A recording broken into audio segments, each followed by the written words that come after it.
Story 1. The Harvest Road. Marcus Chen had been driving semi-trucks through the Midwest for 17 years, and he thought he'd seen everything the autumn highways could throw at him. On October 23, 2019, he learned how wrong he was. He was hauling a load of industrial equipment from Chicago to Des Moines on Interstate 80, a route he'd driven hundreds of times. The fall colors at their peak, brilliant oranges and deep reds painting the landscape in the fading afternoon light. Around 4:30 p.m., Marcus noticed his GPS acting strangely. The screen flickered, showing his location jumping back and forth along the same stretch of highway. He tapped it a few times, figuring it was just a glitch. The CB radio crackled with static, which wasn't unusual in rural areas, but something about the quality of the interference made him uneasy. It sounded almost rhythmic, like breathing. He decided to pull off at the next exit to reset his navigation system. The sign read, County Road 447 Millbrook 3 miles. Marcus didn't remember this exit from previous trips, but rural routes change sometimes, and it had been a few months since he'd driven this particular stretch. He took the exit, planning to find a spot to park and sort out his electronics. The county road was narrow, flanked by cornfields on both sides. The corn had been harvested, leaving only stubble and the occasional forgotten stalk standing like a sentinel. The road surface was rough, older asphalt with cracked spider webbing across it. Marcus drove slowly, looking for a wide shoulder or a turnoff. The sun was setting faster than seemed natural, the sky turning from orange to deep purple in what felt like minutes rather than the usual gradual transition. After about 2 miles, Marcus saw something that made him ease off the accelerator. Standing in the middle of the road was a scarecrow, or what he assumed was a scarecrow. It was dressed in old flannel and denim, arms outstretched in the classic pose, head tilted at an uncomfortable angle. But scarecrows belonged in fields, not on county roads. Marcus honked his horn, expecting some local kids to scatter, laughing at their prank. The figure didn't move. Marcus brought the truck to a stop about 50 feet away. He could see the thing more clearly now in his headlights. The clothes were rotted, covered in what looked like mold or fungus. The head was a burlap sack, crudely stitched, with dark stains seeping through the fabric. Straw protruded from the neck and sleeves, but something about the proportions seemed wrong.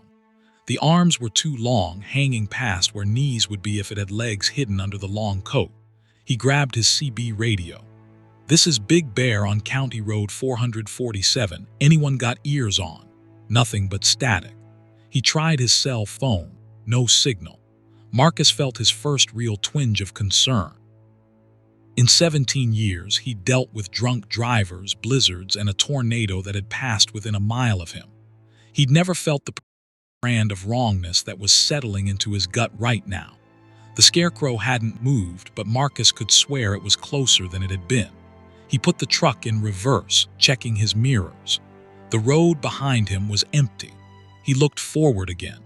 The scarecrow was definitely closer now, maybe 30 feet away. He hadn't seen it move. It was simply occupying a different space than it had been seconds before. Marcus made a decision. He revved the engine and drove straight forward, intending to go around the thing. As he approached, the scarecrow's head snapped toward him with a movement that was absolutely not the wind. The burlap sack face had no features, but Marcus felt seen. Truly seen in a way that made his skin crawl. He swerved to pass it, and as he did, one of those impossibly long arms lashed out. There was a scraping sound along the side of his trailer, metal on metal, far too solid to be cloth and straw. Marcus pushed the accelerator down, his truck picking up speed. In his side mirror, he watched the scarecrow standing in the middle of the road, arms still outstretched, growing smaller as he put distance between them. His relief lasted exactly 12 seconds. That's when he saw the next one. Another scarecrow standing in the road ahead, identical to the first. Same rotted clothes, same impossible proportions, same tilted head. Marcus's hands tightened on the wheel. He kept his speed up and swerved around it. This time he didn't look back. A third scarecrow appeared around the next bend, then a fourth, then a fifth. Each time Marcus drove around them, and each time he heard that terrible scraping sound as something dragged along his trailer. The sky had gone completely dark now, though his dashboard clock insisted it was only 5:15 p.m. Far too early for this depth of darkness, even in late October. The scarecrows were coming faster now, appearing every few hundred feet. Marcus was sweating despite the cool autumn air, his heart hammering against his ribs. The CB radio had stopped producing static. It was completely dead, as was his phone and GPS. Even his dashboard electronics were flickering. The only reliable lights were his headlights, cutting through the darkness to reveal the next horror waiting for him. Then the road changed. The asphalt became dirt, then became something else entirely, dark soil that looked freshly tilled, still clumped with moisture. His truck's tires found purchase, but the ride became rougher. The fields on either side were no longer empty corn stubble. They were filled with scarecrows, hundreds of them, all facing the road, all facing him. Marcus saw something ahead that made out. A building, a barn, sitting directly on the road. There was no way around it. The structure was massive, ancient-looking, with wood so dark it seemed to absorb his headlights rather than reflect them. The doors were open, revealing absolute blackness inside. He had no choice. The fields were too rough to drive through, and turning around would mean going back through all those things standing in the road. Marcus took a breath and drove into the barn. The darkness swallowed him completely. His headlights showed nothing. Not the other side of the barn, not walls, not even dust motes in the air. Just void. He drove through that blackness for what felt like hours, though his dying dashboard clock showed only minutes passing. The only sound was his engine and his own ragged breathing. Then, gradually, he began to see something ahead. Light. Gray light, then brighter, then the warm orange of late afternoon sun. Marcus burst out of the darkness and found himself on Interstate 80. Normal, blessed, regular Interstate 80, with cars and other trucks and road signs that made sense. His GPS flickered back to life, showing his location. He'd somehow traveled 47 miles in the span of 15 minutes. His CB radio crackled with normal traffic, truckers discussing weather and traffic conditions. He pulled over at the next rest stop, his hands shaking too badly to drive safely. When he got out to inspect his trailer, he found deep gouges running along both sides, parallel scratches that went through the paint down to the bare metal, spaced exactly like finger marks would be if the fingers were 3 feet long. Marcus reported his load delivered on time, though he had no memory of the drive after emerging back onto the interstate. He never took Route 80 through that section of Iowa again. He requested routes that added hours to his trips rather than risk that stretch of highway during autumn. His dispatcher thought he was being superstitious. Marcus didn't bother explaining. He kept one of the photographs he'd taken of the scratches on his trailer before the company repainted it. Sometimes, late at night at truck stops, he'd show it to other drivers. Most dismissed it. But a very few, would get quiet and pale, and they'd share their own stories of county roads that shouldn't exist, and things standing in the autumn darkness, waiting for travelers who took the wrong turn. The exit for County Road 447 doesn't appear on any map Marcus has checked. He's looked obsessively on paper maps and digital ones, on GPS systems and satellite images. There's no exit there, no road named Millbrook, no barn. But on October nights when the harvest is done and the fields are empty, Marcus sometimes wonders what might be standing out there in the darkness. Arms outstretched, patient and eternal, waiting for the next driver to make that wrong turn into the harvest road. Story 2. The Migration. Sarah Wolf had been a wildlife photographer for 12 years, specializing in autumn migrations. She documented monarchs heading to Mexico, birds flying south for winter, and the movement of elk through mountain passes. On November 2nd, 2018, she decided to photograph the sandhill crane migration through Nebraska's Platte River Valley. She'd done this same trip 3 times before, always getting spectacular shots of thousands of birds staging in the wetlands. She arrived at her usual spot near Grand Island around dawn, setting up her camera equipment on the observation platform at Rose Sanctuary. The air was crisp and cold, her breath visible in the morning light. The sanctuary staff had told her the cranes had been arriving in larger numbers than usual this year, nearly 40,000 birds. Sarah could hear them before the sun fully rose, their distinctive rattling calls echoing across the water. As the sky lightened, Sarah began shooting. The cranes were magnificent, their gray bodies and red caps creating natural patterns against the golden wetland grasses. She worked steadily, changing lenses and adjusting settings, completely absorbed in her craft. By noon, she'd filled 3 memory cards with images. That's when she noticed something odd. The cranes weren't moving in their usual patterns. Typically, they'd feed, rest, and gradually shift positions throughout the day. These birds were standing still, all facing the same direction, north. Thousands of them completely motionless except for the occasional head turn, all facing north toward something Sarah couldn't see. She raised her camera and zoomed in on individual birds. Through her telephoto lens, she could see their eyes. There was something wrong with them. The usual bright, alert expression of the cranes was gone, replaced by something that looked almost vacant, like they were shells, waiting for something to fill them. Sarah lowered her camera and looked around. The sanctuary was empty. She'd been alone all morning, which wasn't unusual for a weekday in early November. But now the silence felt oppressive. Even the cranes had stopped calling. 40,000 birds completely silent, all facing north. Her phone buzzed. A text from her sister. "When you can, something weird is happening." Sarah tried to call, but the line wouldn't connect. She checked her signal full bars, but no data connection. She tried texting back, but the message wouldn't send. Movement in the sky caught her attention. More cranes were arriving, but these were coming from the south. They were flying against their migration pattern, heading back north. As they passed overhead, they descended to join the others in the wetlands, landing and immediately assuming the same position, standing still, facing north, silent. Sarah grabbed her camera and started shooting again, documenting what she was seeing. Through her viewfinder, she watched as more and more birds arrived, all from the south, all heading north to join the growing mass of cranes. The numbers were impossible now. There had to be 100,000 birds, maybe more, packed into the wetlands so tightly that the ground had disappeared beneath gray feathers. The temperature was dropping. Sarah's breath was coming out in thick clouds now, though her car's thermometer had read 42 degrees when she'd arrived. She checked her watch. 12:47 p.m.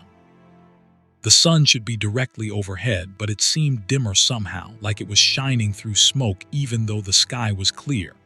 Then the cranes began to move. Not individually, but as a single mass, a wave of gray that rippled through the flock. They were turning, all of them together, pivoting to face directly at Sarah. Hundreds of thousands of eyes, all fixed on her position on the observation platform. Sarah's finger froze on the camera trigger. The rational part of her mind said this was just bird behavior, something she didn't understand yet, a natural phenomenon that would have an explanation. But the deeper, older part of her brain was screaming at her to run. The cranes opened their beaks. The sound that came out wasn't their usual call. It was something deeper, resonant, almost harmonic, like a chord played on an instrument that shouldn't exist. The sound vibrated through Sarah's chest, making her teeth ache. She stumbled backward, nearly dropping her camera. The mass of cranes took a step forward, a single, unified step perfectly synchronized, then another. They were moving toward her, maintaining their tight formation, that terrible harmonic sound building in volume and complexity. Sarah ran. She grabbed her camera bag and sprinted for her car, parked about 200 yards from the platform. Behind her, she could hear the rustling of thousands of wings, the sound of feet moving through shallow water. She didn't look back. Her hands fumbled with her car keys, finally getting the door open. She put equipment in the passenger seat and turned the ignition. The car started, thank God, and Sarah threw it in reverse, spinning gravel as she accelerated away from the sanctuary. In her rearview mirror, she saw the cranes had reached the parking area. They'd stopped at the edge of the pavement, still in their tight formation, all facing her direction. That sound was still emanating from them, quieter now but still audible even through her closed windows and over the engine noise. Sarah drove north, because north was the only direction that led away from the birds. The access road connected to Highway 30 after about 3 miles. She pushed her car as fast as she dared on the rough gravel, dust billowing behind her. When she reached the highway, she looked back one more time. The sky above the sanctuary was darkening, though there were no clouds. It looked like smoke or ink spreading through water, and rising from that darkness she could see shapes, cranes, thousands of them taking flight. They were ascending in a spiral pattern, a massive vortex of birds rising into that impossible darkness. Sarah didn't stop driving until she reached Lincoln, nearly 90 miles east. She checked into a hotel and finally looked at the photos on her camera. The early shots were normal, beautiful images of cranes in their natural habitat. But the later photos showed something that made her hands shake. In the shots where the cranes were all facing her, their eyes weren't reflecting light like they should. Instead, they were completely black like holes in the birds' heads. And in the sky above them, barely visible in the images, there were shapes. Things that might have been clouds or might have been something else, something vast and segmented, moving just beyond the edge of visibility. She tried to call the sanctuary. The number was disconnected. She searched online for news about the Platte River cranes. Nothing. It was as if that day had never happened. She contacted other wildlife photographers she knew who worked in Nebraska. None of them had heard anything unusual. One suggested she'd perhaps witnessed some kind of rare behavior, maybe a response to an earthquake or magnetic field disruption. But Sarah knew what she'd seen and what she'd heard. She submitted her photos to several scientific journals, carefully edited to remove the most disturbing elements. They were published as documentation of unusual aggregation behavior, with speculation about environmental stressors. Sarah didn't correct the interpretation. She never went back to Nebraska. She continued her wildlife photography work, but she avoided migration events. When colleagues asked why, she'd make excuses, wanting to focus on other subjects. But the real reason was that she'd learned something that autumn day. Migration isn't always about birds knowing where to go. Sometimes it's about them being called. And whatever was doing the calling from the north wasn't something Sarah ever wanted to encounter again. Her camera equipment sits in a closet now, unused. She's taken up landscape photography instead, mountains and forests and deserts, places where the animals are solitary, where nothing moves in perfect synchronization. On November nights, when the migration season is in full swing, Sarah keeps her windows closed and her curtains drawn. She doesn't want to know if she'd hear that harmonic sound again, carried on the autumn wind. She doesn't want to know if whatever called those cranes might someday call something else, or someone else. Story 3. The Pumpkin Patch. Daniel Foster ran a pumpkin patch outside of Salem, Oregon, continuing a family business that had operated for 47 years. Every October, families would come to walk through the fields, pick pumpkins, navigate the corn maze, and take photos. It was wholesome, profitable work that Daniel had done since he was old enough to carry a pumpkin. On October 19, 2021, he arrived early in the morning to prepare for the weekend rush, and found something that would end the family business forever. The pumpkin patch covered 15 acres of prime farmland. Daniel knew every row, every section, every irrigation line. He'd planted these pumpkins himself back in June, tended them through the summer, and watched them grow into the perfect orange globes that families loved. As he drove his truck down the main path at 5:30 a.m., his headlights swept across the field, and he saw immediately that something was wrong. The pumpkins were arranged differently, not just moved, arranged in patterns. Concentric circles, geometric shapes, lines that stretched from one end of the field to the other. Daniel stopped the truck and got out, his boots crunching on the frost-covered ground. He walked to the nearest pattern, a perfect spiral of pumpkins, each one oriented with its stem pointing toward the center.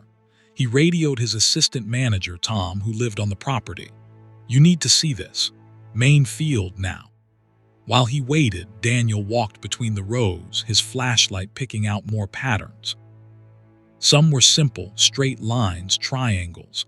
Others were complex, almost fractal in their intricacy.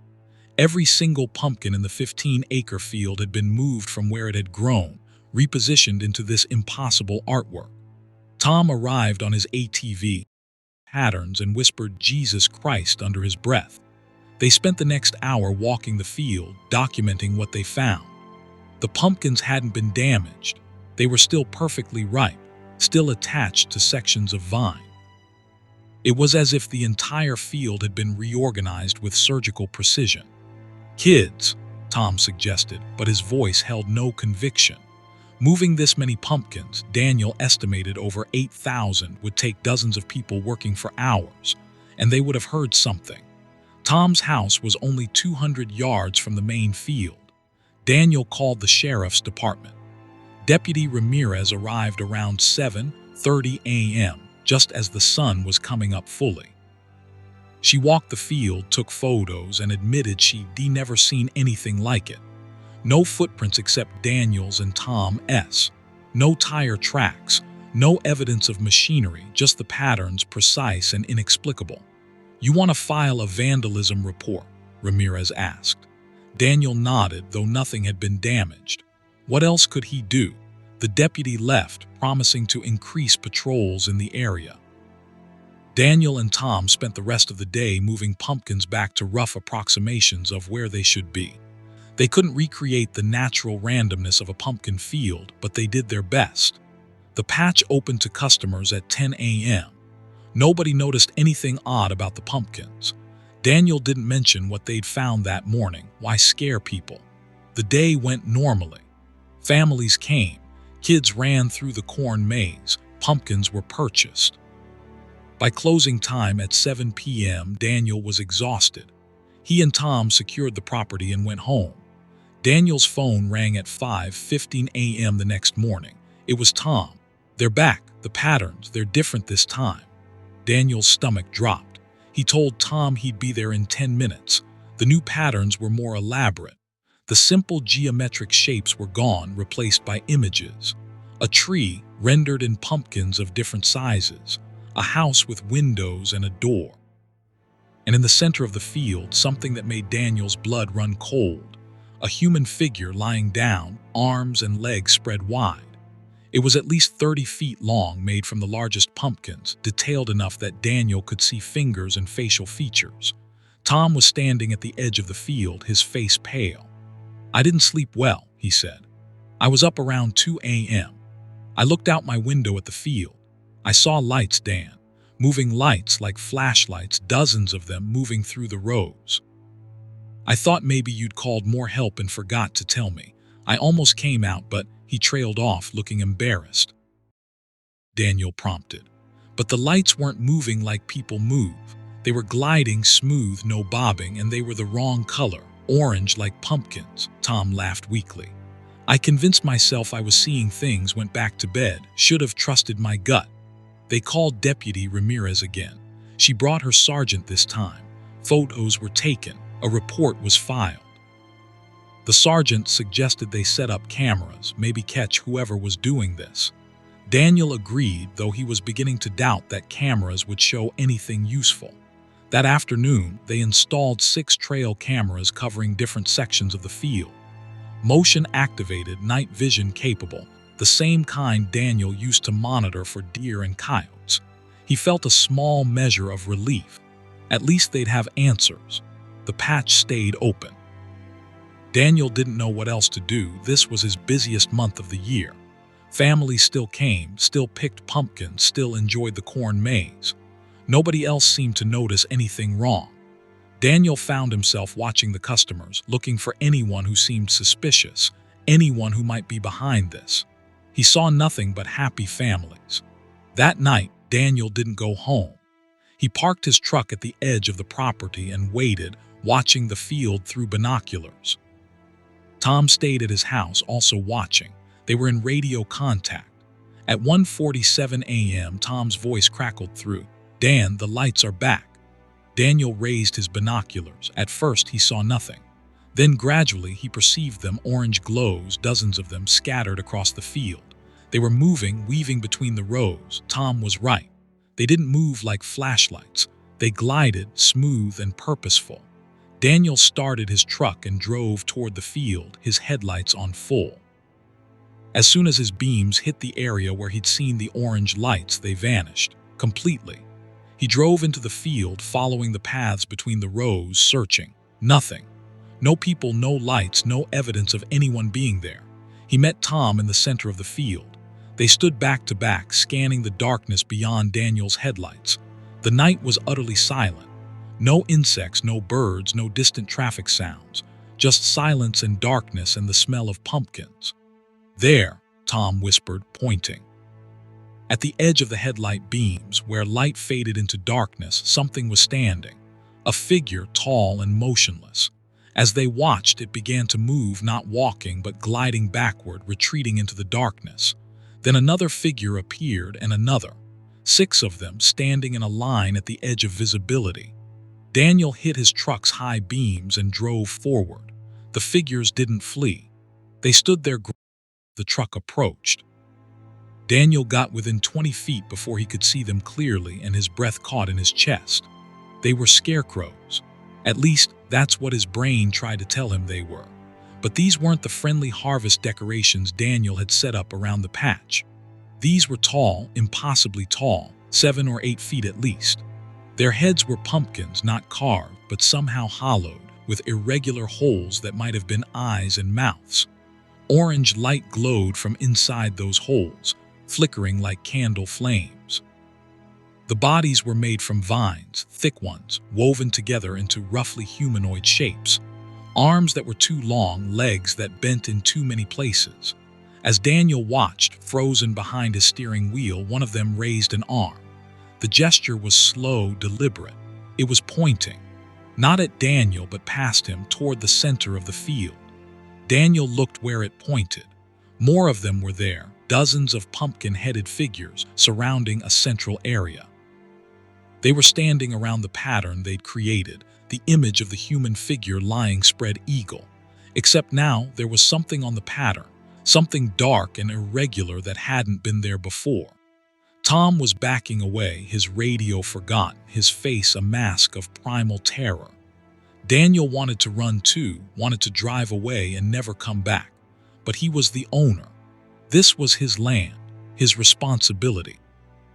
He put the truck in gear and drove toward the center, toward those standing figures and whatever they were guarding. As he approached, the figures parted, creating a path. Daniel's headlights illuminated the center of the pumpkin pattern. The dark shape he'd seen resolved into clarity, and Daniel's hands began to shake so badly he almost lost his grip on the steering wheel. It was a scarecrow, or had been. The same scarecrow Daniel had built and placed at the entrance to the corn maze weeks ago. But it had been changed. The body had been reconstructed, made more anatomically correct, almost human in its proportions. The clothes had been removed and replaced with what looked like skin made from pumpkin rind, carefully flayed and stitched together. The head was still a pumpkin, but carved now, with a face that bore an uncomfortable resemblance to Daniel's own features. Lying on the ground around this central figure were all of Daniel's other decorative scarecrows, arranged in a circle. There had been 13 of them scattered around the property. Now they were all here, all altered, all given that same disturbing pseudo-human quality. The pumpkin-headed figures began to move, closing in around Daniel's truck. Their movements were synchronized, purposeful. Light from their heads was getting brighter. Daniel realized with sick certainty that they wanted him to understand something. This was a message, a demonstration. They were showing him what they could do, what they could make, what they could change. Daniel slammed the truck into reverse and accelerated backward, not caring about the pumpkins he was crushing. He spun the truck around and drove straight for the access road. Tom forgot, cameras forgotten, everything forgotten except the need to get away. He heard Tom's ATV starting up, following him. They both drove off the property without stopping. The sheriff's department went out at dawn. They found the cameras Daniel had installed. Every single one had captured footage, and every single frame showed the same thing. Orange light, so bright it whited out the image, and within that light suggestions of shapes moving. Nothing definable, nothing that could be identified. Just light and shadow and shapes that hurt to look at. The central pumpkin arrangement was still there. So were the altered scarecrows. The sheriff's department documented everything, took samples, called in the state police. By afternoon, there was talk of vandalism charges once the perpetrators were found. But Daniel knew they wouldn't find anyone. He didn't reopen the pumpkin patch. He couldn't. The next night, more patterns appeared. The night after that, more. Each one more complex, more disturbing. The images started to depict things seen, stories. A field being planted, pumpkins growing, figures tending them. And in the final pattern created on the seventh night, a harvest. But what was being harvested wasn't pumpkins. Daniel sold the property in January 2022. He didn't explain why to the buyers, a development company that planned to build houses. He took a loss on the sale. He moved to Portland, got a job in retail, never touched another pumpkin. The development company cleared the field in March, planting grass and marking out lots. But Daniel still gets calls sometimes from the construction workers. They find things in the soil. Pumpkin seeds, arranged in patterns underground, too deep to be natural. And sometimes on October nights, the foreman tells him, orange lights are seen moving across the empty lots. The workers won't go there after dark anymore. Daniel doesn't visit. He doesn't want to know what's still being created in that soil, what patterns are still being drawn. Some traditions run deeper than 47 years. Some harvests don't end just because you stop planting. The pumpkin patch is closed, but whatever tended it, whatever used it, is still there. Still creating, still arranging, still waiting for the next season, the next harvest, the next thing to transform. Story 4. The Fog. Jennifer Reeves was a paramedic in rural Vermont, working the night shift out of a small station that served 6 townships. On November 8, 2020, she and her partner, Mike Brennan, responded to a call that would haunt both of them for the rest of their lives. The dispatch came through at 11:43 p.m. Elderly male, chest pain, remote location on Mountain Ridge Road. Standard call, routine procedure. They'd driven that road dozens of times. The night was unseasonably cold, temperature in the low 20s. Jennifer was driving the ambulance, Mike riding shotgun with the GPS. Mountain Ridge Road wound through dense forest, climbing up the eastern slope of what locals called Prescott Mountain. Barely a mountain, really, more of a large hill. The road was paved but narrow, no lights, no houses for long stretches. About 6 miles up the mountain, they drove into fog. It came on suddenly, a wall of white that reduced visibility to almost nothing. Jennifer slowed to a crawl, her headlights reflecting back at them from the moisture-laden air. Mike checked the GPS. They were still 2 miles from the address. "I've never seen fog this thick up here," Mike said. He'd been working these hills for 12 years. Jennifer had only been at the station for 3 years, but even she knew this wasn't normal. Fog in valleys, sure, but up on a ridge in November. The conditions weren't right. They continued forward, Jennifer keeping the ambulance centered on the road by watching the white lines when she could see them. The fog had a quality she'd never experienced before. It seemed to move, not just drifting but actively swirling, almost purposeful in its motion. Shapes seemed to form in it, then dissolve before she could identify them. "You seeing things in the fog?" Jennifer asked. Mike nodded slowly. "Yeah, probably just pareidolia, brains trying to find patterns." He didn't sound convinced by his own explanation. The GPS announced they'd arrived at their destination. Jennifer stopped the ambulance. They were on a straight stretch of road with forest on both sides. No house, no driveway, no mailbox, no indication anyone lived here. Mike checked the address again. "GPS says this is it. 1447 Mountain Ridge Road." They both looked around. The fog was so thick now they couldn't see more than 10 feet in any direction. Jennifer turned on the emergency lights, the red and white beams refracting through the fog in disorienting patterns. "Dispatch, this is Medic 6, Mike called on the radio. "We're at the location, but we're not residents. Can you confirm the address?" Static answered him. Pure, white noise static. He tried again, same result. Jennifer tried her cell phone, no signal, not even one bar. "Great," she muttered. They sat in silence for a moment, the ambulance engine idling, wipers on low to clear the condensation from the windshield. Then they heard it, someone calling for help. The voice was distant, muffled by fog, but definitely there. An elderly male voice calling, "Help, please, someone help me." Jennifer and Mike grabbed their equipment bags and a flashlight. They locked the ambulance and moved in the direction of the voice, keeping close together. The fog was disorienting. Jennifer lost sight of the ambulance after just a few steps, even with its emergency lights still running. "Keep calling," Mike shouted. "We're coming to you, keep making noise." The voice called out again, and they adjusted their direction. The undergrowth was thick, and they had to push through bushes and low branches. Jennifer's flashlight beam was almost useless in the fog, creating a white glare without illuminating anything useful. They found him after about 5 minutes of careful navigation. An elderly man, probably in his 70s, sitting on the ground with his back against a tree. He was wearing pajamas and a light jacket, completely inappropriate for the weather. His face was pale, lips slightly blue, definitely showing signs of exposure and possible cardiac distress. "We're paramedics," Jennifer said, kneeling beside him. "What's your name? Can you tell me what happened?" The man looked at her, and something in his expression made her uneasy. His eyes were wide, terrified, but not focused on her. He was looking past her into the fog. "They came out of it," he whispered.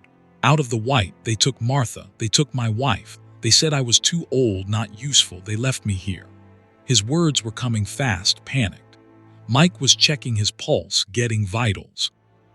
Heart rate elevated, blood pressure high, could be a panic attack, could be cardiac event, hard to tell. "Who took your wife?" Mike asked, his voice calm and professional. "What's your address? Where's your house?"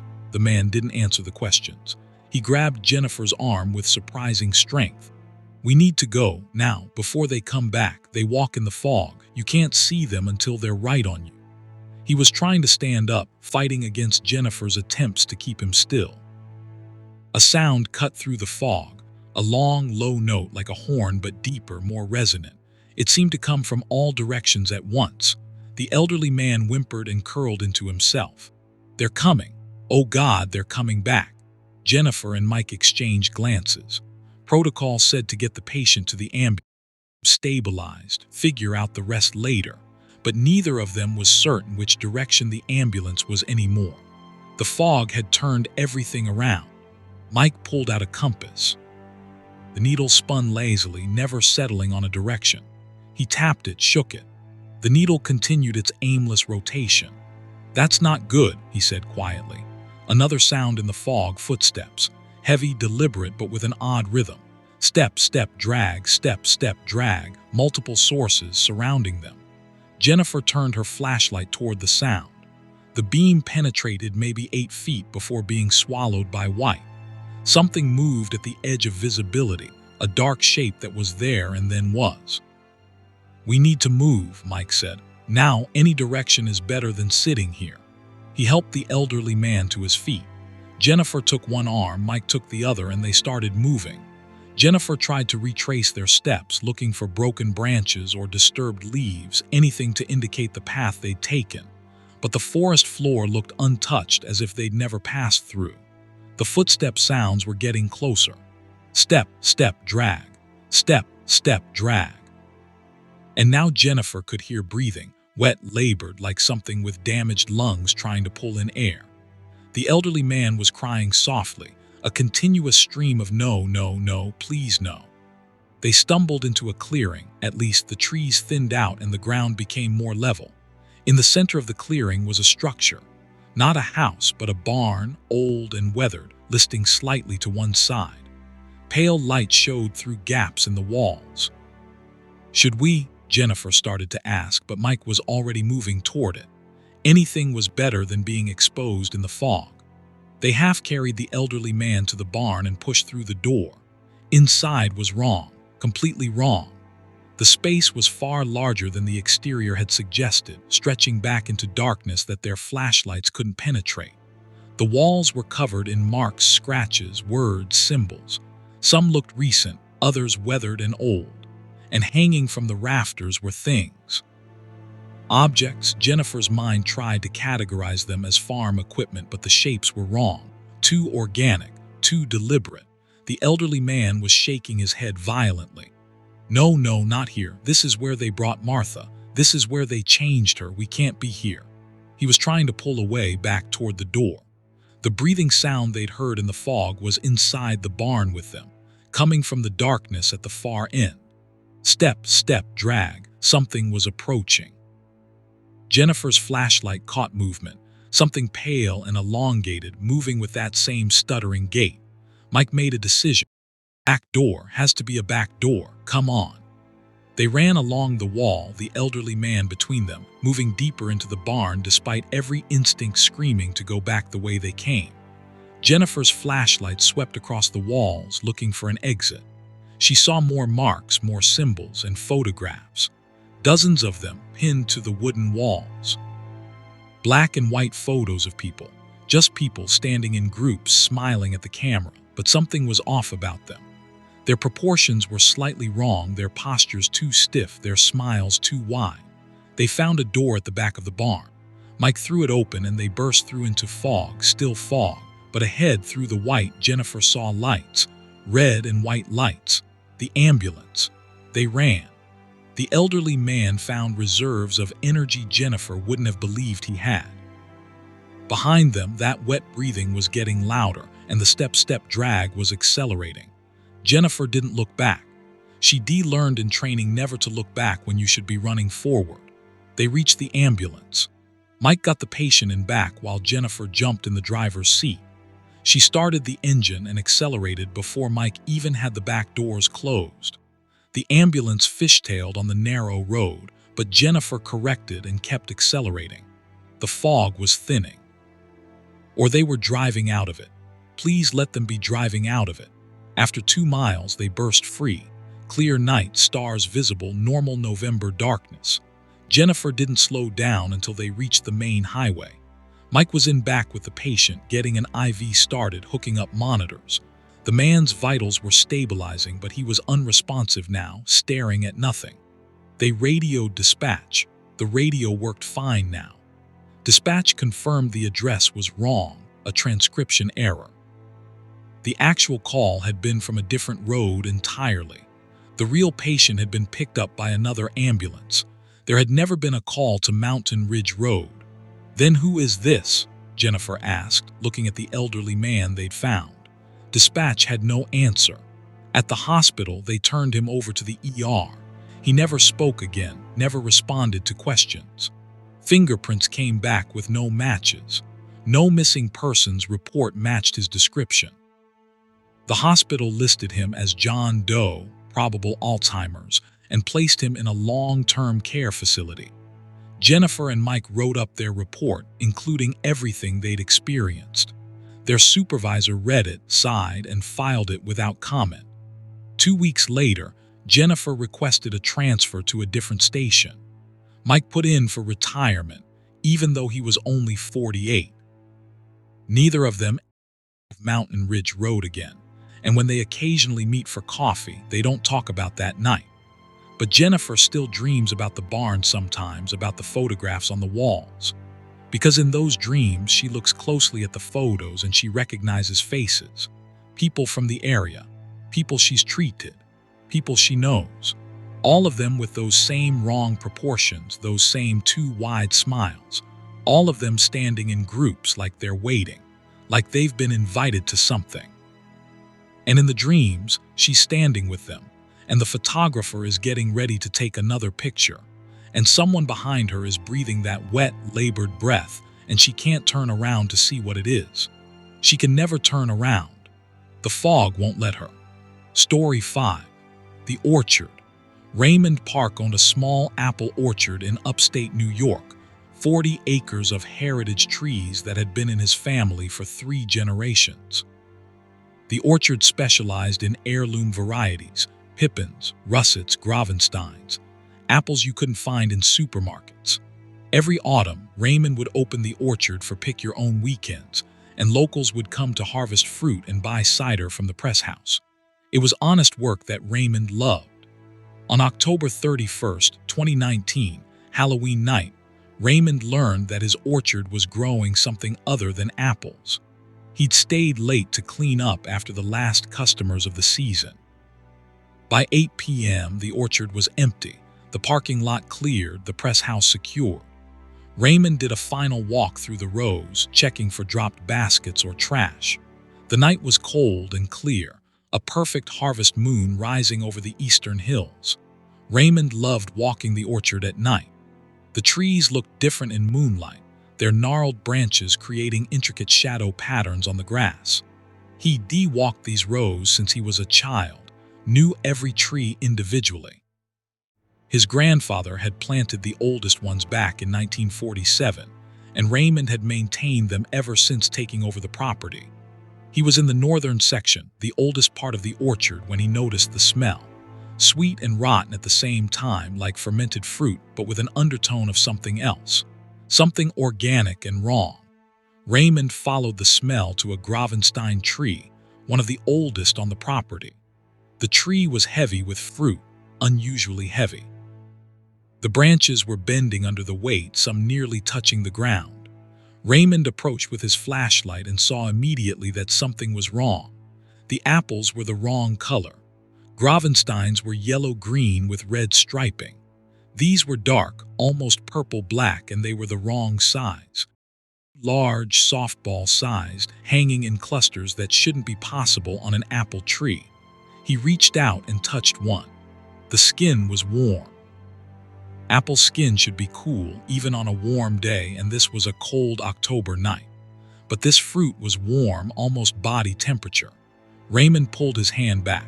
The apple seemed to pulse under his fingers, a subtle movement like a heartbeat. This wasn't right. This wasn't natural. Raymond had a degree in horticulture, had studied plant diseases and pest management. He'd never seen anything like this. He grabbed one of the strange fruits and pulled. It didn't detach cleanly like an apple should. Instead, it tore free with a wet, tearing sound, leaving behind a wound in the branch that wept dark sap. Raymond carried the fruit back to his truck, planning to take it inside for closer examination. In his flashlight beam, he could see the skin moving, writhing, like there was something under it, something trying to get out. He almost dropped it, but his scientific curiosity overrode his disgust. He needed to understand what this was. In the press house, under the fluorescent lights, the fruit looked even worse. The dark skin was semi-transparent in places, and Raymond could see shadows moving inside. Veins, or what looked like veins, pulsed just beneath the surface. The sweet, rotten smell was overwhelming in the enclosed space. Raymond set the fruit on his work table and got a knife. He was going to cut it open, see what was inside. As he raised the knife, the fruit split on its own. The skin peeled back in 4 sections like a flower opening, and what was inside made Raymond stumble backward, knocking over a chair. It wasn't apple flesh. It was tissue, pink and wet, muscle-like, shot through with dark veins.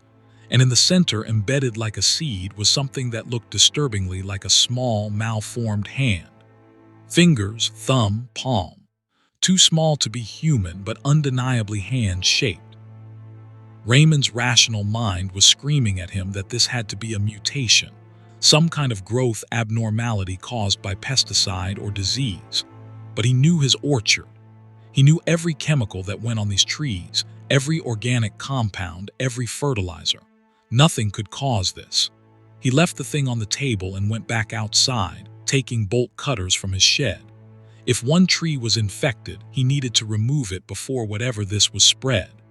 He'd cut it down tonight, burn it tomorrow. But when he reached the Gravenstein tree, he saw that the problem had already spread. The tree next to it, a pippin, was now bearing the same wrong fruit, and the tree next to that. Raymond ran through the rows, his flash across the branches. More trees, a dozen trees, 2 dozen, all bearing that dark, pulsing fruit. And the fruit was growing. Raymond could see it happening in real time, the things swelling, the branches bending further. Some of the fruits were splitting open on their own now, that same 4-petaled flowering. In the moonlight, Raymond could see what was inside them. Not all hands, other things, parts of things, a foot, an ear, a section of ribcage tiny and perfect. Raymond ran back to his truck and grabbed his phone. He needed to call someone, the Agricultural Extension Office, the health department, someone who could explain this. But who would he call at 9 p.m. on Halloween? Who would believe him? He stood there, phone in hand, trying to decide when he heard the sound. Crying, a baby crying, coming from the orchard. Raymond's blood went cold. There were no babies on the property. There were no people on the property except him. He'd locked the gates himself. But the sound was unmistakable, an infant's cry, distressed and frightened. Against every instinct, Raymond walked back into the orchard, following the sound. It was coming from the oldest section, from his grandfather's original plantings. The trees there were massive, their trunks thick and gnarled with age. The crying was coming from the trees themselves, from the fruit. The things were crying, not all of them, just some. Different sounds from different trees. Some crying, some making sounds that might have been words, some just moaning. Raymond stood in the middle of his orchard, surrounded by trees bearing fruit that shouldn't exist, listening to sounds that made his skin crawl. He understood, with sick certainty, that this was a harvest, but not of apples. His orchard was producing something else, had maybe always been producing something else, and he'd never noticed because it had never been this obvious before. He thought about his grandfather, about the stories of how the old man would spend entire nights in the orchard, about how he'd insisted on burying his own body on the property when he died, about the strange words he'd say in the language of the old country, words Raymond had never learned. The fruit was still growing. Some of the things inside were becoming more complete. Raymond saw one that had a tiny torso, arms, legs, a head. Not a fetus. Not quite. Something close but wrong in subtle ways. Too many joints in the fingers. Eyes positioned slightly too far apart. A mouth that was just a slit, no lips. And then the fruits began to drop. All at once, a cascade of them, hundreds hitting the ground with wet, heavy sounds. And where they landed, they began to move. The incomplete twitched, but the more developed ones were crawling, using their malformed limbs to pull themselves across the grass. Raymond ran. He didn't go back to his truck, didn't try to lock up the press house, just ran for the access road that led off the property. Behind him, he could hear more sounds joining the crying, scratching sounds as the things from the orchard pulled themselves along. They were following him. He made it to the main road and flagged down a passing car. The driver, a woman on her way home from a Halloween party, almost didn't stop. Raymond looked deranged, covered in sweat, babbling. But something in his face made her unlock the door. Raymond collapsed into the passenger seat. "Drive," he gasped. "Don't stop, don't look back, just drive." She drove, and Raymond didn't look back at his orchard. He couldn't. The police went to investigate the next morning, responding to Raymond's report. They found an orchard full of apple trees bearing normal fruit. Gravensteins, pippins, russets. Nothing unusual. In the press house, they found the fruit Raymond had brought in. It had rotted overnight, completely decomposed into a puddle of brown sludge. No evidence of anything unusual. Raymond never went back. He signed the property over to the county, told them to do whatever they wanted with it. He moved to California, got a job doing IT work, never touched another apple. The county sold the orchard to a developer. Houses now stand where the trees were. Nice houses, suburban and normal.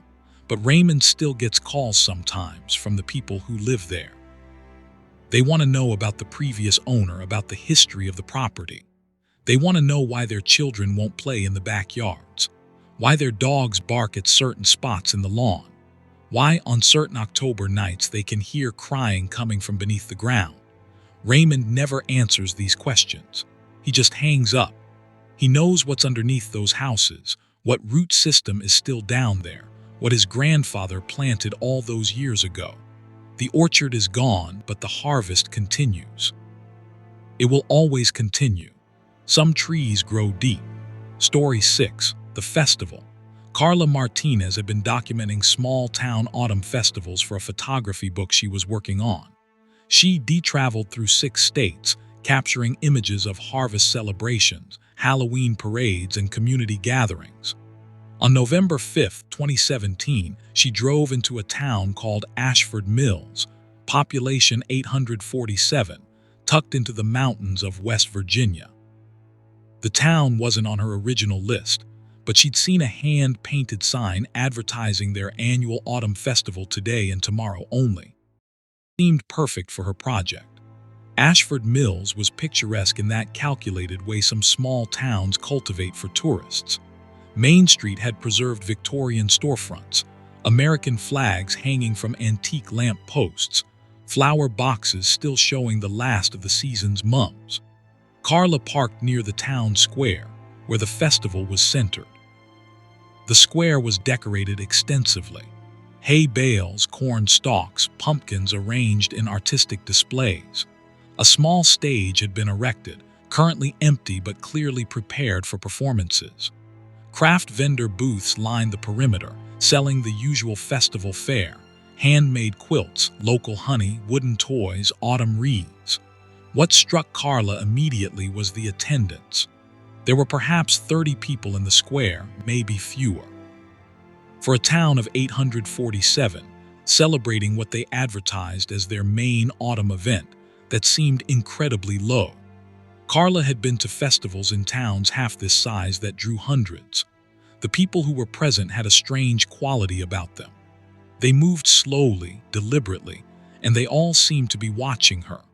Not obviously staring, but Carla could feel eyes on her as she walked through the square, camera in hand. She developed an instinct for this over her years of photography, knowing when people were comfortable being photographed and when they were. These people weren't hostile exactly, but they weren't welcoming either. She approached a vendor selling apple cider. The woman behind the table was elderly, probably in her 70s, with sharp eyes and a pursed mouth. "First time in Ashford Mills?" the woman asked. Her voice had an accent Carla couldn't quite place, southern but with something else mixed in. "Yes," Carla said, accepting the cup of cider she'd purchased. "I'm a photographer working on a book about autumn festivals. Is it always this quiet?" The woman's expression didn't change. "People come and go. Festivals really tonight. You'll want to be here for that." "What happens tonight?" Carla asked. The woman smiled, and there was something unsettling about it. "The choosing happens every year. You should stay. You might be lucky." Carla thanked her and moved on, increasingly certain this town was going to be perfect for her book. There was an authenticity here, a strangeness that set it apart from the overly commercialized festivals she documented elsewhere. She spent the afternoon taking photographs, the vendors, the decorations, the handful of attendees. Everyone agreed to be photographed, but nobody smiled naturally. They posed stiffly, looked at the camera with expressions that seemed forced. Around 5 p.m., more began arriving. They came from the residential streets surrounding the square, emerging from houses in groups. Soon, the square was crowded, hundreds of people, far more than Carla had expected. She recognized the faces from earlier, but now there were so many more. Where had they all been during the day? The atmosphere changed. People were talking now, laughing, moving with more energy. But there was something choreographed about it, like everyone was following a script they'd memorized. Carla continued photographing, capturing the transformation of the festival. As the sun set, lanterns were lit around the square. Not electric lights, real lanterns, oil or candle burning, casting warm, flickering light. The effect was beautiful, and Carla got some stunning shots. The stage became active. Local musicians played fiddles and guitars, performing old songs that Carla didn't recognize. The crowd clapped along, perfectly synchronized. Around 8 p.m., someone rang a bell. The music stopped.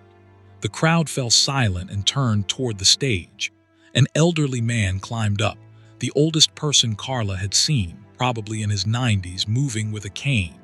He raised his hands, and when he spoke, his voice carried across the square with unexpected strength. "Welcome to the 147th Autumn Festival," he announced. "Time to honor the old ways, time for the choosing." The crowd murmured with what sounded like approval. Carla raised her camera, sensing this was the centerpiece of the event, whatever it was. The old man continued. "The town prospers because we remember. We keep the bargain. The land provides, and we provide in return." He gestured to the crowd. "This year we have been blessed with visitors, new blood, new possibilities." Carla felt a chill run down her spine. New blood. The way he said it wasn't metaphorical. She became acutely aware that she was the only outsider she'd seen all day. She lowered her camera and looked around. The crowd was watching her now, not even pretending otherwise. Hundreds of faces all turned in her direction. She started backing toward where she'd parked her car. The crowd shifted, closing ranks, blocking the street. Not aggressively, just moving in that coordinated way that seemed so natural to them. Carla's heart was racing. This was wrong. Everything was wrong. "Don't be afraid," someone said beside her. Carla jumped. It was the cider vendor from earlier. "The choosing is an honor. If you're selected, the town will remember you. Your name will be spoken with reverence." "Selected for what?" Carla demanded. The woman smiled, that same unsettling smile. "To give back. The land takes care of us, has for 147 years, since. But the land requires tribute. Understanding must be maintained." Carla tried to push through the crowd. Hands grabbed her arms, gentle but firm. She was being moved, not dragged, but definitely not free to leave, toward the stage. The old man was watching her approach with an expression of satisfaction. "The camera," he said. "Show us the images. Let us see how you've captured our town." Someone took Carla's camera. She tried to resist, but there were too many hands, too many people. Her camera was passed forward to the stage. The old man examined it, scrolling through the digital images on the screen. "You have a good eye," he said. "You've captured the essence of Ashford Mills, the light, the people, the spirit of the place." He looked up at Carla. "These images will be important after." "After what?" Carla's voice was shaking. The old man didn't answer directly. "The land is hungry. Autumn is harvest time. We harvest crops, yes, but the land needs more. Needs vitality, energy, life force, if you will. In the old country, our ancestors understood this. They would offer tributes to the earth spirits. Blood and bone returned to the soil, made the land rich, made communities prosper." He gestured around at the crowd. Ashford Mills was founded in 1870 by immigrants who remembered the old ways. Every year since then, we've maintained the bargain. One tribute offered during the autumn festival. The land takes what it needs, gives back tenfold. Look at this town. No poverty, no crime, no disease. Everyone lives long, healthy lives because we remember, because we honor the old ways. Carla was shaking her head. "This is insane. You can't do this. I'll go to the police." Someone in the crowd laughed. The old man smiled gently. "You are welcome to try, but you'll find that the sheriff is here, the mayor, the town council, all of us. We are all part of this, all committed to our community's survival."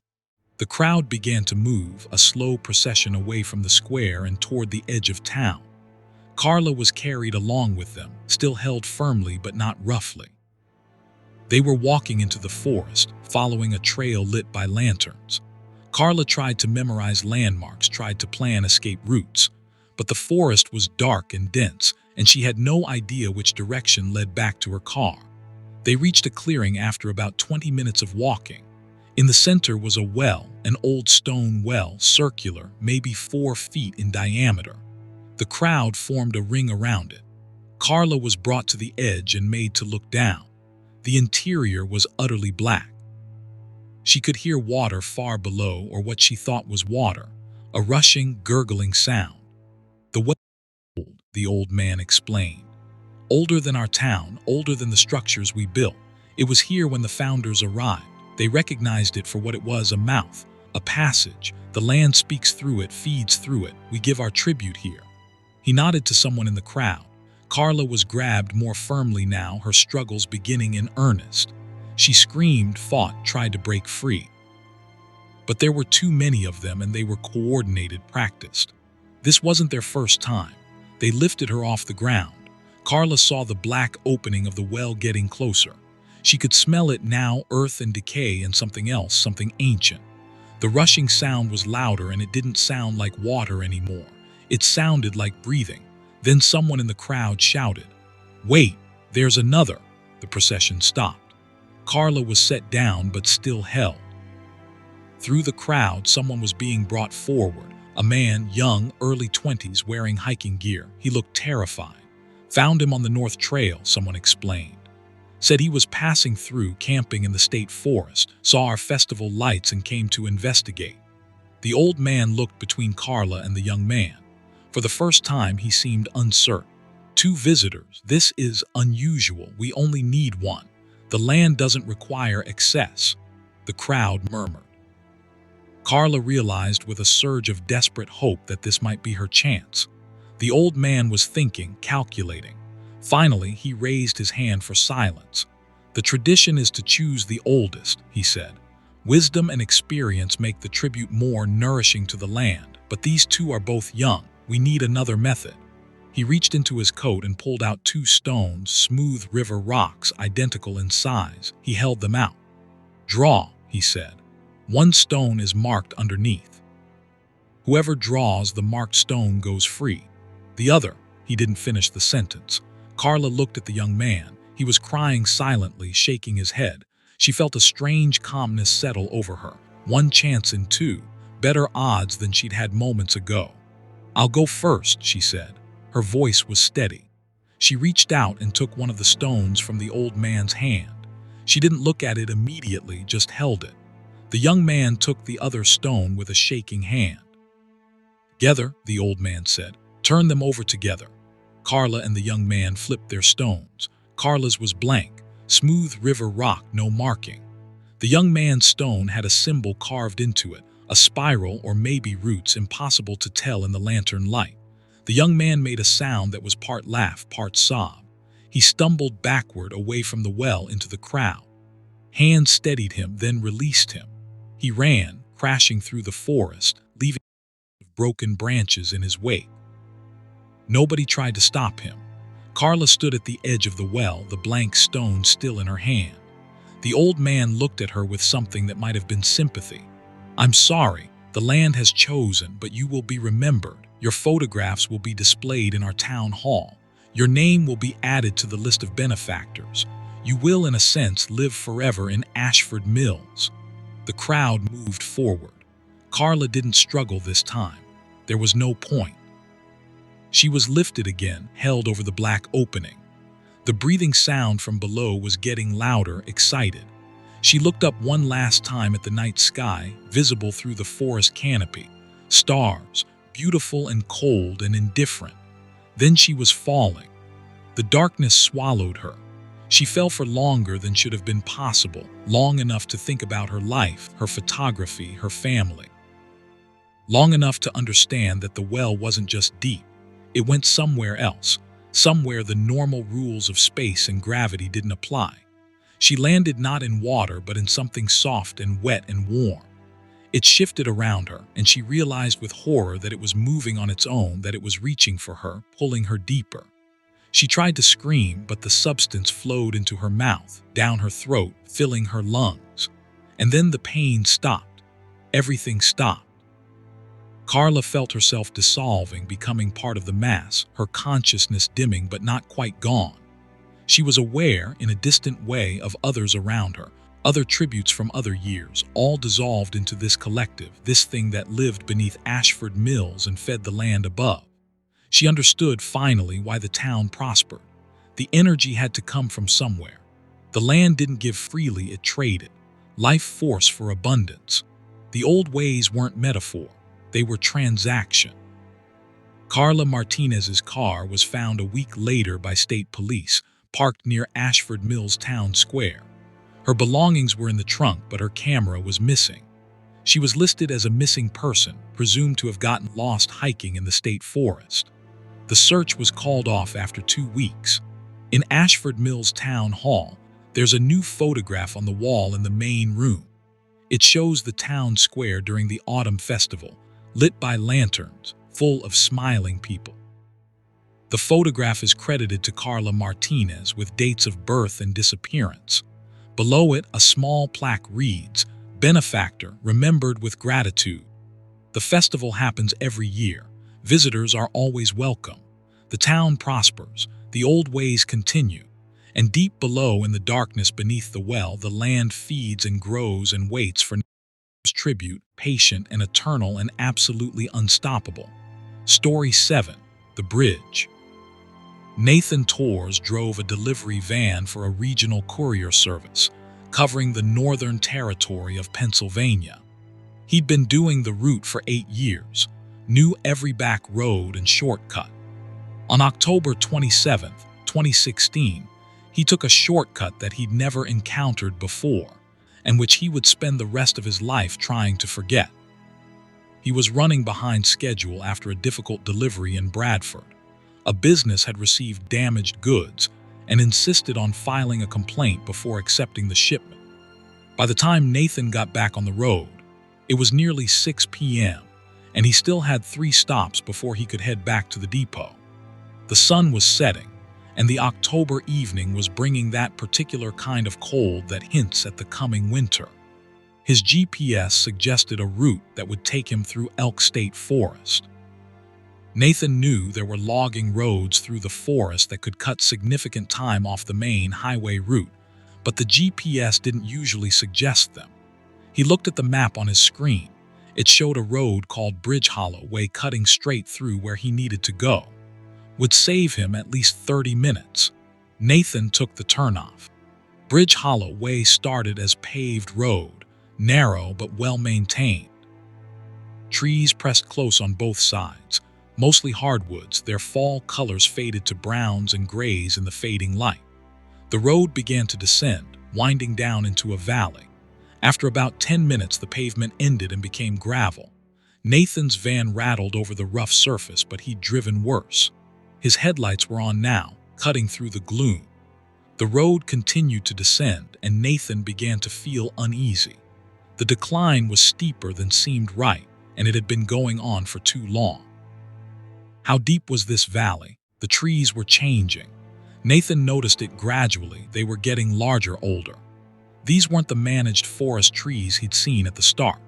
These were ancient growth, massive trunks, branches that formed a canopy so thick that the last daylight was completely blocked. His headlights were the only illumination. Then he saw the bridge. It appeared suddenly as he rounded a curve, an old covered bridge, wooden, with stone supports. It spanned a ravine so deep that Nathan's headlights couldn't find the bottom. The bridge itself was maybe 80 feet long, wide enough for one vehicle. The wooden roof was intact, but the whole structure looked weathered, ancient. Nathan stopped the van about 30 feet from the bridge. Something about it made him hesitate. To rural areas for years, had crossed dozens of old bridges, but this one felt wrong. The entrance to the covered section was a black rectangle, darker than the surrounding darkness, and nothing about the structure looked like it had been maintained recently. He grabbed his phone to check for alternate routes. No signal. That wasn't too surprising this deep in the forest. His GPS was still working, and it insisted this was the correct route, straight across the bridge and up the other side of the valley. Nathan made a decision. He'd come this far, and going back would add an hour to his trip. He put the van in gear and drove slowly toward the bridge. His headlights illuminated the entrance. The wooden beams were carved with designs, symbols that Nathan didn't recognize. They looked old, weathered, almost smooth. He drove into the covered bridge. The sound changed immediately. The rumble of tires on wood, the echo of the engine, trapped by the covered walls and roof. His headlights showed wooden planks ahead, gaps between them where he could see blackness below. The bridge swayed slightly under his vehicle's weight. Nathan was halfway across when his engine died, just stopped completely. The headlights went out. The van rolled to a stop in perfect darkness. Nathan sat there, hands on the wheel, listening to his heart pound. He tried the ignition, nothing, not even a click. The dashboard was dead. He grabbed his phone and turned on the flashlight. The weak LED illuminated the interior of the bridge. The walls were covered in more of those carved symbols, and something else, words scratched into the wood. Nathan leaned closer, reading, "Don't stop. Keep moving. It watches from below. Count the boards, it changes." There were dozens of messages, all seeming to offer warnings or advice. A sound made Nathan freeze. It came from below, from the ravine underneath the bridge. A scraping sound like stone on stone or bone on bone. Slow and rhythmic, it was getting closer. Nathan tried the ignition again. Dead. He got out of the van, thinking maybe he could push it, get it to the other side. His flashlight revealed that the far end of the bridge was about 40 feet away. He could see the exit, the road continuing beyond. The scraping sound was louder. Something was climbing, coming up from the ravine using the bridge's stone supports. Nathan couldn't see what it was, but he could hear it clearly now, scraping, pulling, the sound of something large dragging itself upward. He ran to the back of the van, put his hands on it, and pushed. The vehicle rolled forward a few inches. Too slow. Far too slow. Nathan ran to the driver's door, leaned in, and put the transmission in neutral. Then back to... The van was rolling now, gaining momentum on the slight downward slope of the bridge. A hand appeared over the edge of the bridge floor. Or not a hand, something hand-like. The fingers were too long, too many joints, and they ended in points rather than nails. The fingers gripped the wooden planks and pulled. A head appeared. Nathan saw it in his flashlight beam and wished immediately that he hadn't. It might have been human once, or something close to human. The skull structure was almost right, but the proportions were wrong, the face too long, the mouth too wide. And the eyes, they reflected his flashlight like an animal's eyes, glowing pale green. Nathan screamed and pushed the van harder. It was picking up speed. He was running alongside it now, one hand on the frame, guiding it. The thing pulled itself fully onto the bridge behind him. It stood, too tall, 7 or 8 feet, limbs bent at wrong angles. It took a step toward him with that same scraping sound he'd heard from below. The van reached the end of the bridge and rolled out onto the road beyond. Nathan was right behind it. The instant he crossed the threshold out of the covered bridge, his van's engine started on its own. Headlights blazed back to life. Nathan dove for the driver's door, scrambled inside, and slammed the van into gear. He drove forward, accelerating hard, not looking back. But in his side mirror, he caught a glimpse of the thing standing at the entrance to the bridge, that too tall silhouette framed by darkness. It didn't pursue. It just watched him go. Nathan drove for 20 minutes straight, the road climbing out of the valley. His hands were shaking so badly he could barely grip the wheel. Finally, he emerged back onto paved road, into normal forest, into a world that made sense. A sign marked the intersection, Highway 219 North. He pulled over and sat there, trying to catch his breath. His phone had signal again. His GPS showed his location. He'd somehow traveled 15 miles through that valley, though the bridge and the road beyond it couldn't have been more than 2 or 3 miles total. Nathan called his dispatcher, said he'd had mechanical trouble, would be late finishing his route. He completed his remaining deliveries on autopilot, his mind replaying what he'd seen. At the depot, he mentioned the bridge to another driver, describing the location as best he could remember. The other driver looked at him strangely. "There's no covered bridge in Elk State Forest. They tore down the last one in the 70s. You sure you didn't doze off, maybe dream it?" Nathan was sure. But when he tried to find Bridge Hollow Way on maps, it didn't exist. Not on paper maps, not on GPS, satellite imagery. The road he'd taken simply wasn't there. He reported the incident to his supervisor, who listened with increasing skepticism and finally suggested Nathan take a few days off, maybe see a doctor. Nathan didn't argue.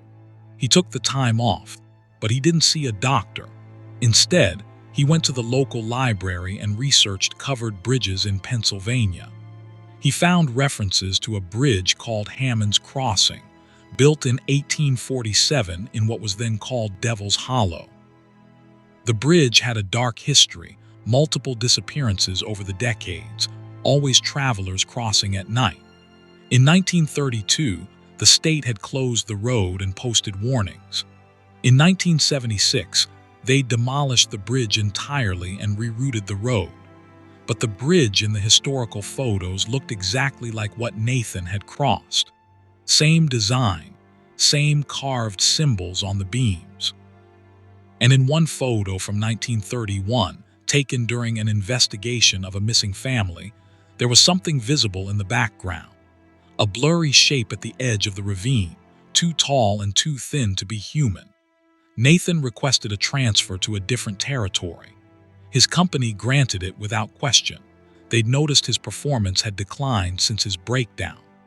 He moved to a route that was entirely urban, city streets and suburbs, no rural areas. He never drove through forests at night again. But sometimes, late at night, Nathan wakes up from dreams of that bridge. Dreams where his van didn't start, where he couldn't push it fast enough, where those two long fingers wrapped around his ankle as he tried to run. Dreams where he looks down through the gaps in the bridge planks and sees what's really down in that ravine. Not one of those things, but dozens, hundreds, all clinging to the supports, all waiting for travelers to stop, just for a moment, just long enough. The dreams always end the same way. Nathan is back on the bridge, reading the messages carved into the walls. But now there's a new message, freshly carved, the wood still bright where it's been cut. It reads, "Nathan Tours, October 27, 2016, almost." And below it, a tally mark. And Nathan realizes that the wall is covered in tally marks, thousands of them, marks for every person who crossed the bridge. Some marks are complete, some, like his, say almost. He wakes up then, sweating, and checks his maps to make sure that Bridge Hollow Way still doesn't exist in the real world. It never does. But Nathan knows that doesn't mean it isn't there. Some forests of Pennsylvania, waiting in the space between roads on the map, ready to appear on a GPS when someone is running late and needs a shortcut. The bridge is patient. It's been waiting since 1847. What's another few years? Eventually, Nathan knows he'll be driving somewhere unfamiliar, somewhere rural, and his GPS will suggest a route. And this time, maybe his van won't start fast enough. Maybe this time, his tally mark will be complete. Story 8. The Windmill. Emily Brennan was a wind turbine technician, part of a specialized crew that maintained and repaired the massive renewable energy generators that had been erected across the rural Midwest. She'd been in the profession for 6 years, had climbed hundreds of turbines, and prided herself on not being afraid of heights. On November 12, 2015, she was assigned to perform maintenance on a turbine in a remote section of Kansas, and she discovered that some fears have nothing to do with falling. The turbine was part of a small private installation, just 3 units on a farmer's property. The farmer, a man named Russell Garrett, had leased part of his land to an energy company. The turbines had been operating for 4 years without significant issues, but Turbine 2 had been reporting electrical irregularities. Emily's job was to climb up, access the nacelle, the housing at the top where the generator and mechanical components were located, and diagnosed the problem. She arrived at the site around 8 a.m. on a cold, overcast November morning. Russell met her at the base of Turbine 2. He was in his 60s, weathered in the way farmers get from decades of outdoor work. "Appreciate you coming out," he said. "That turbine's been acting strange, starts and stops at odd times, sometimes runs at night even when there's no wind." Emily had heard of electrical issues causing irregular operation, but running with no wind was unusual. "I'll take a look, should have you sorted by afternoon." Russell nodded. "I'll be in the barn if you need anything. Radio me when you're done." He looked up at the turbine, and Emily noticed something in his expression. Not quite fear, but discomfort. "You be careful up there," Emily smiled. "Always am." She geared up harness, helmet, tools, and approached the access door at the base of the tower. The turbine was 280 feet tall with the nacelle and rotor hub at the top. Inside was a ladder straight up with periodic safety platforms. It was a climb Emily had made countless times in her career. She began ascending. The side of the tower was dim, lit only by emergency lighting spaced every 50 feet. The ladder rungs were cold even through her gloves. As she climbed, Emily could hear the wind outside, could feel the tower sway slightly, normal for a structure this tall and relatively thin. After about 15 minutes, she reached the nacelle. The access hatch was secured with standard locks. Emily opened it and climbed inside. The nacelle was cramped but familiar. Mechanical components, electrical panels, the massive gearbox that connected the rotor to the generator. She set up her work light and began her diagnostic. The electrical readings were immediately odd.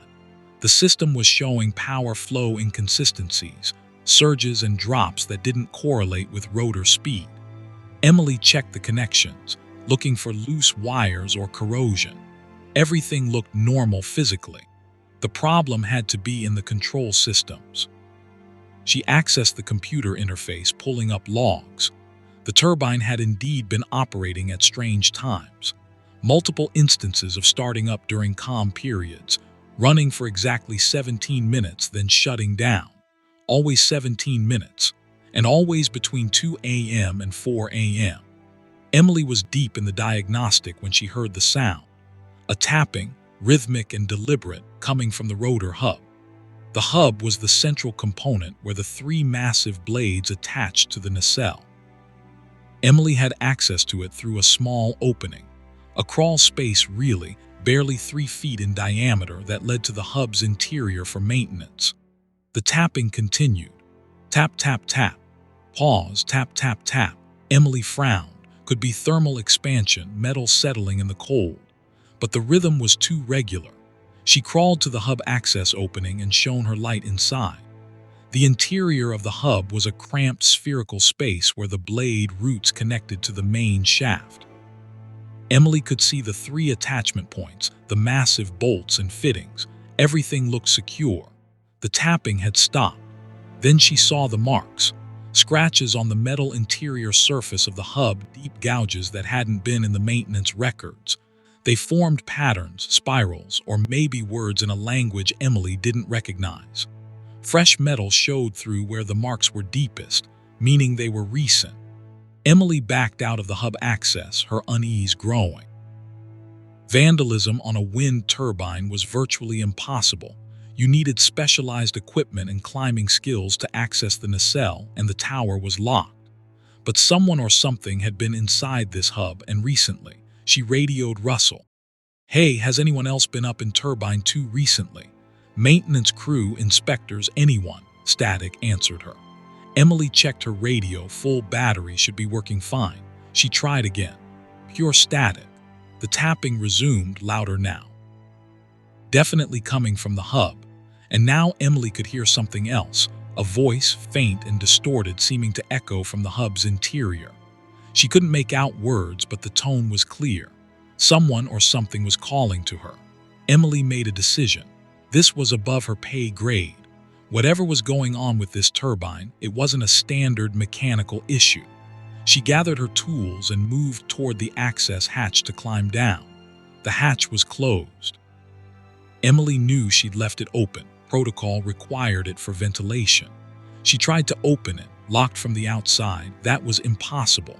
There was no lock on the outside of the hatch. It could only be secured from inside. But the handle wouldn't turn, wouldn't budge. Emily was locked in the nacelle 280 feet in the air with something in the hub that was making sounds. She tried the radio again, still static. Her cell phone had no signal. That was normal at this height. Emily forced herself to stay calm. She was a professional. She'd been in difficult situations before. She examined the hatch mechanism, looking for the cause of the jam. The tapping from the hub became pounding, heavy, rhythmic impacts against the metal. The entire nacelle vibrated with each hit, and the voice was louder now, still distorted but forming words Emily could almost understand. It sounded like it was saying, "Come in, come inside." The rotor started spinning. Emily felt it through the floor, the massive blades beginning to turn. That shouldn't happen. She de-locked out the controls before beginning her work, put the turbine in maintenance mode. But the blades were accelerating, the generator beginning to hum. Emily checked the control panel. The system showed the turbine in full operational mode, all her safety lockouts bypassed. The wind speed indicator showed calm conditions outside, no wind. But the blades were spinning faster, the generator ramping up to full power. The pounding from the hub was constant now, a rapid hammering that made the nacelle shake. Emily tried to override the controls, shut the system down manually. Nothing responded. The turbine was operating on its own, independent of the control systems. Then the rotor reversed direction. That shouldn't be possible. Wind turbines were designed to only spin one direction. But Emily could feel it, see it in the way the shadows from her work light were moving. The blades were spinning backward. The voice from the hub was clear now, no longer distorted. "Come inside, Emily. Come into the hub. We've been waiting. So lonely here, so long." It wasn't one voice. It was multiple voices, overlapping, speaking in unison. Emily abandoned the controls and focused on the hatch.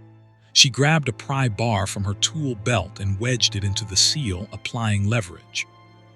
The metal groaned. She put all her strength into it. The hatch popped open suddenly, and Emily nearly fell backward. She didn't wait, didn't look back at the hub. She climbed through the hatch and onto the ladder, descending as fast as safety would allow. Above her, she could hear the pounding continuing, could hear those voices calling her name. The entire tower was vibrating from the rotor's backward spin. Emily descended in a controlled panic, section by section, platform by platform. The emergency lighting was flickering now, and in the periods of darkness she could hear things moving in the tower with her. Scraping sounds on the metal walls, footsteps on the platforms above and below. But whenever the lights flickered back on, she was alone. She reached the bottom and burst out of the access door, stumbling onto the ground. Russell was there, having seen the turbine's erratic operation. "What happened?" he demanded. "What did you do?" Emily was gasping, trying to catch her breath. "There's something in the hub," voices. "The turbine started on its own. I locked it out, but it started anyway." Russell's face went pale. He looked up at the turbine. The blades were slowing now, the backward rotation coming to a stop. "You heard them," he said quietly. It wasn't a question. The previous technician heard them too, 3 years ago. He wouldn't go back up, quit his job. The company sent another tech after that, didn't tell him what had happened. "That one made it into the hub before," Russell trailed off. "Before what?" Emily asked. Russell met her eyes before he started screaming. "We heard it over the radio, screaming for maybe 30 seconds, then nothing. When they got a crew up there to investigate, they found his tools, his harness. No sign of him. Company ruled it an accident, said he must have fallen somehow, body not recovered. But I know what I heard." Emily looked at the turbine. The blades were stopped now, the tower silent. "What is it? What's in there?" Russell shook his head. "Don't know. This land has been in my family for 4 generations. My grandfather used to talk about things that lived in high places, things that came down from the sky before people were here. He said we needed to respect the old places, not build on certain parts of the property, but I didn't listen. Needed the lease money. Let the energy company put the turbines where they wanted. He pointed to turbine 2.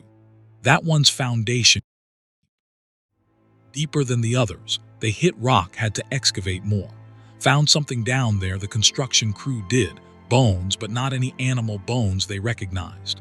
Huge things, strange shapes. Company had them hauled away, finished the construction. Turbine worked fine for a while, then the sound started. Emily was still shaking. We need to shut it down permanently. Disconnect it, decommission it. Russell laughed bitterly. You think you're the first to suggest that. Company won't do it. Too expensive, and they say there's no evidence of any real problem. Just maintenance issues, they claim. They'll send another tech next month and the month after that, and eventually someone won't get out. Emily left that day and never came back. She filed a report citing unsafe working conditions. The company disputed it, suggested she'd panicked for no reason. They docked her pay for not completing the job. Emily quit, moved to a different state, found work in solar installation. Ground-level work, no climbing. But she still has nightmares about the hub. Dreams where she did climb inside, where she saw what was waiting in that cramped spherical space. Things that had fallen from the sky long ago, things that had burrowed deep and were now trapped by the construction, by the foundation and the tower. Things that were lonely and angry and desperately wanted human contact, even if that contact meant pulling someone apart to understand how they worked. Turbine 2 is still operating. It runs at night sometimes during calm conditions, always for exactly 17 minutes. Russell reports that he sees lights inside the nacelle during these periods, visible through the ventilation louvers. Lights that pulse and move in patterns that hurt to watch. He doesn't go near the turbine anymore, hasn't for years. The energy company keeps sending technicians. Most refuse to enter after the first attempt. A few have gone inside and completed basic maintenance. One, 2 years ago, went into the hub access and emerged changed. He couldn't speak properly afterward, couldn't form coherent sentences. Just repeated phrases about the geometry being wrong and angles that shouldn't exist. He was institutionalized after he tried to climb back up the turbine one night, screaming that he'd left part of himself behind and needed to retrieve it. Emily sometimes checks the news from that part of Kansas, looking for reports of accidents at Russell's turbine farm. So far, there haven't been any, but she knows it's only a matter of time. Whatever is in that hub, whatever was disturbed when they dug the foundation, is patient. It's for longer than humans have existed. It can wait for the next curious technician, the next person who climbs up into the dark and hears the tapping, hears the voices saying, "Come inside. Come see what we've built in here. Come see what we've been waiting to show you." And someday, someone will. Someone always does. Story 9, The Silo. Garrett Williams was a grain elevator inspector working for the state agricultural department in Iowa. His job was to ensure that the massive silos and grain storage facilities that dotted the Midwest met safety standards and were properly maintained.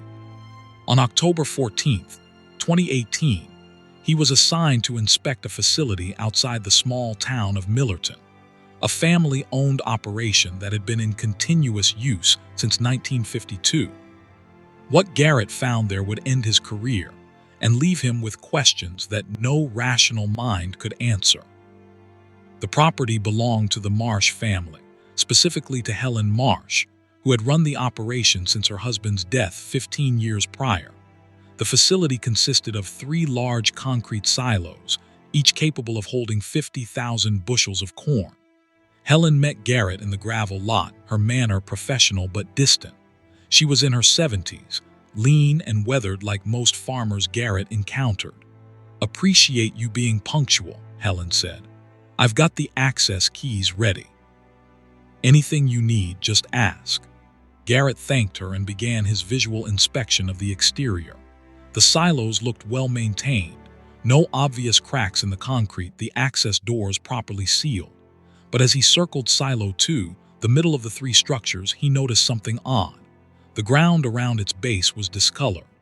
The concrete pad showed dark staining in a radial pattern, extending about 15 feet from the silo's base.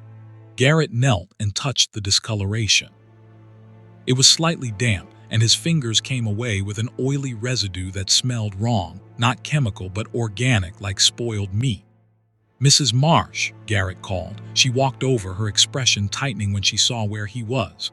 "What is this staining? Any chemical spills I should know about?" Helen hesitated. "No chemicals, just seepage. Old facility, concrete gets porous. Moisture from inside works its way out."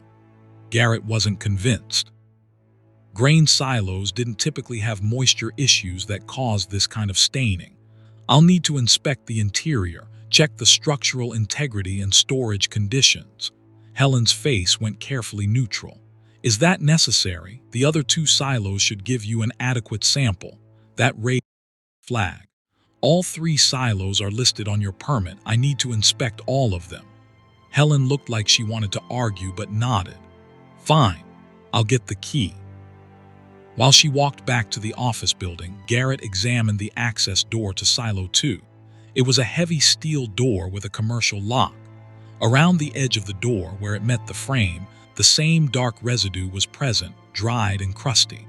Garrett took photos for his report. Helen returned with a key ring. She sorted through several keys before finding the right one. "This silo hasn't been opened in about 6 months. We've been using the other two." That struck Garrett as odd. Why leave 50,000 bushels of storage capacity unused?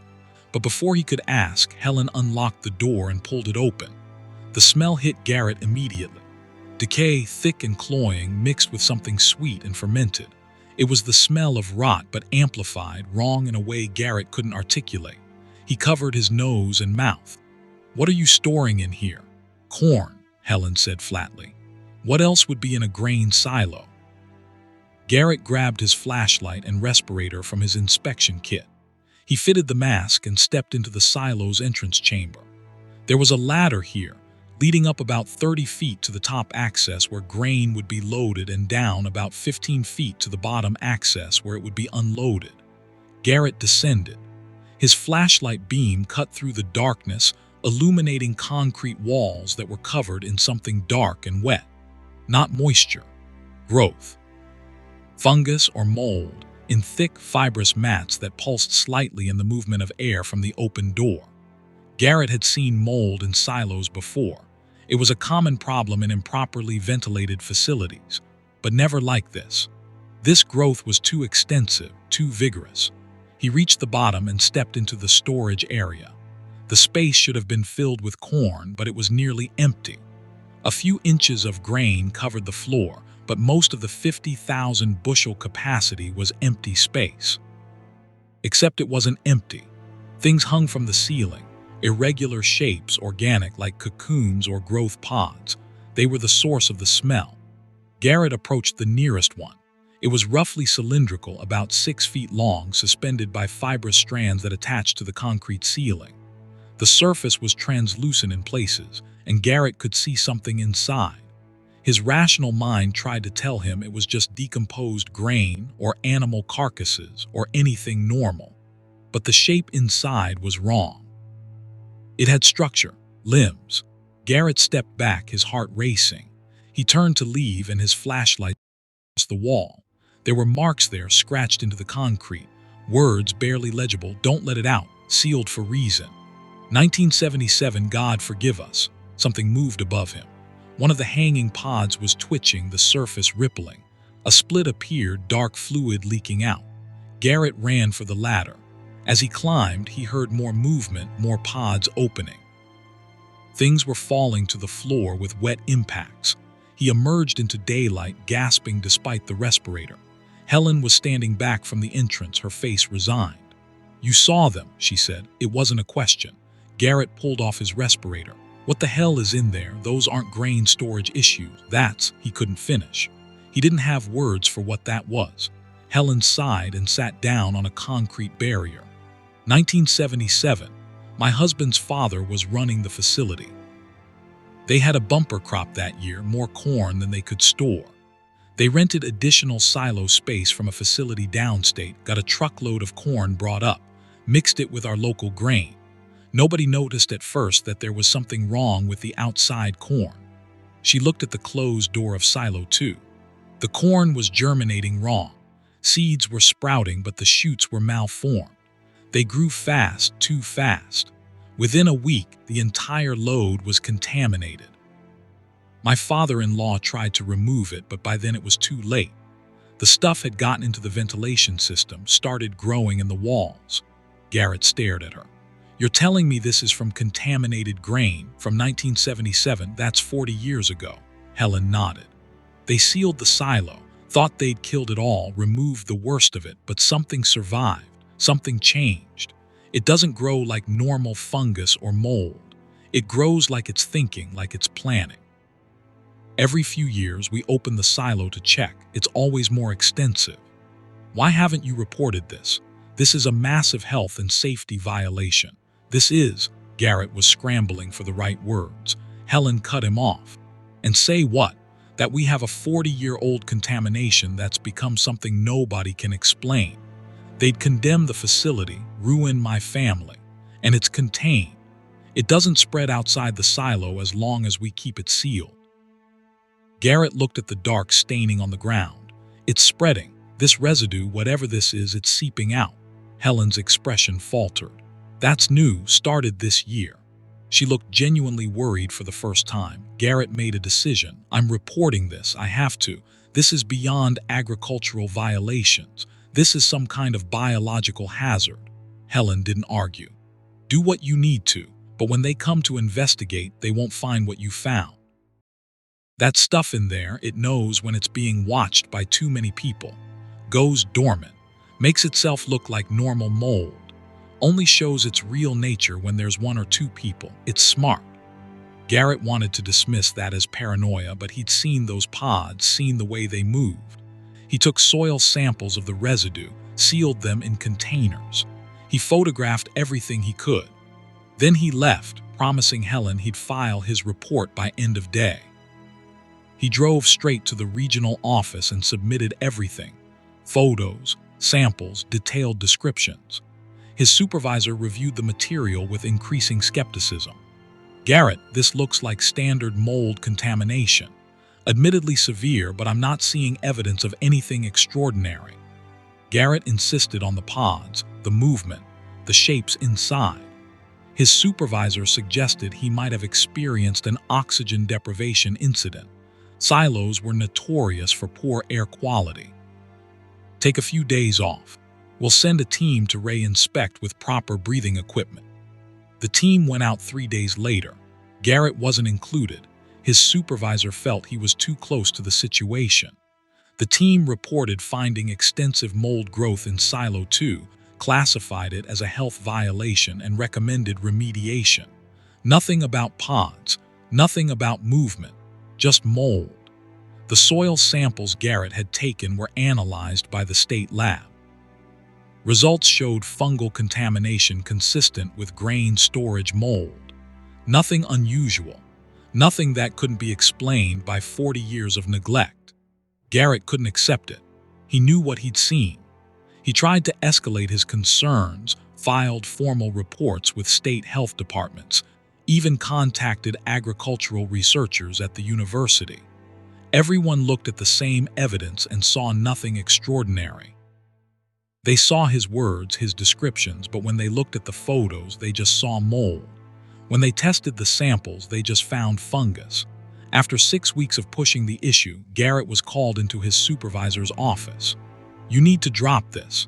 You're developing a reputation as someone who panics easily, sees problems where none exist. One more incident and I'll have to question your fitness for inspection duties." Garrett dropped it, but he didn't forget. He started researching unusual agricultural phenomena, looking for similar cases.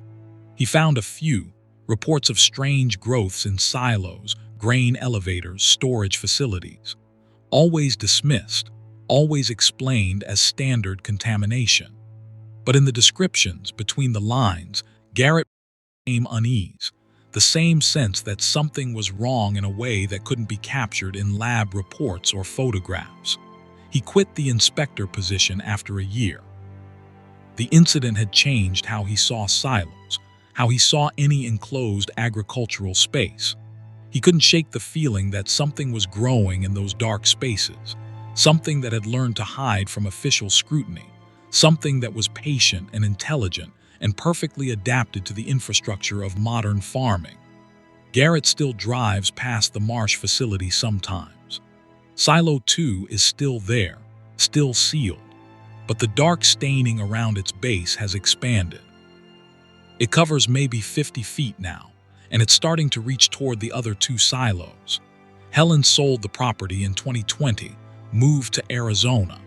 The new owners use silos 1 and 3 for storage. They've been warned that silo 2 is contaminated and condemned. They keep it sealed, but Garrett wonders what happens when the seepage reaches the other silos.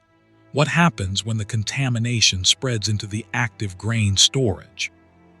And he wonders about all the other facilities he inspected in his career, all the silos and elevators and storage buildings he never looked inside. He wonders how many of them have sealed sections, contaminated areas that nobody talks about, spaces where something that started as simple grain has become something else entirely.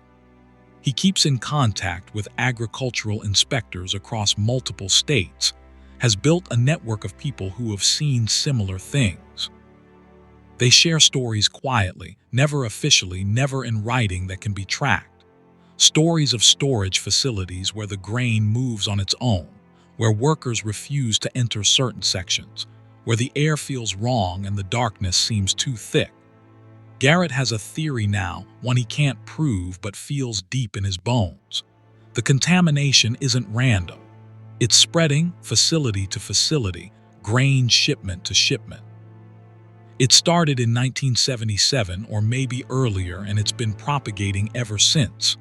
Building, learning, waiting for critical mass, for the moment when it's in enough silos, enough storage facilities, enough dark spaces throughout the agricultural infrastructure, waiting for the right season, the right autumn, when it will all emerge at once, all those pods in all those sealed spaces opening together, releasing whatever has been growing for decades in the dark, in the grain, in the very foundation of how we feed ourselves. Garrett doesn't know what that emergence will look like. He just knows that when it happens, we'll finally understand what we've been storing all these years alongside our crops, and by then, it will be far too late to seal it away again. Story 10. The Leaf Pile.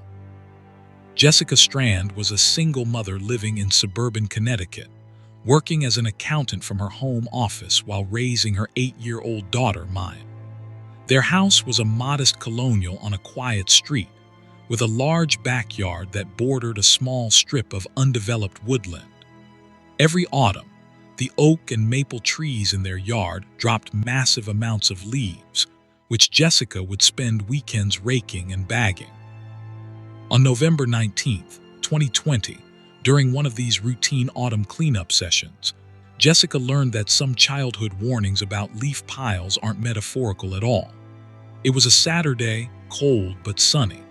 Maya was playing in the backyard while Jessica raked, piling the leaves into a massive mound near the tree line. The pile was probably 8 feet across and 4 feet high.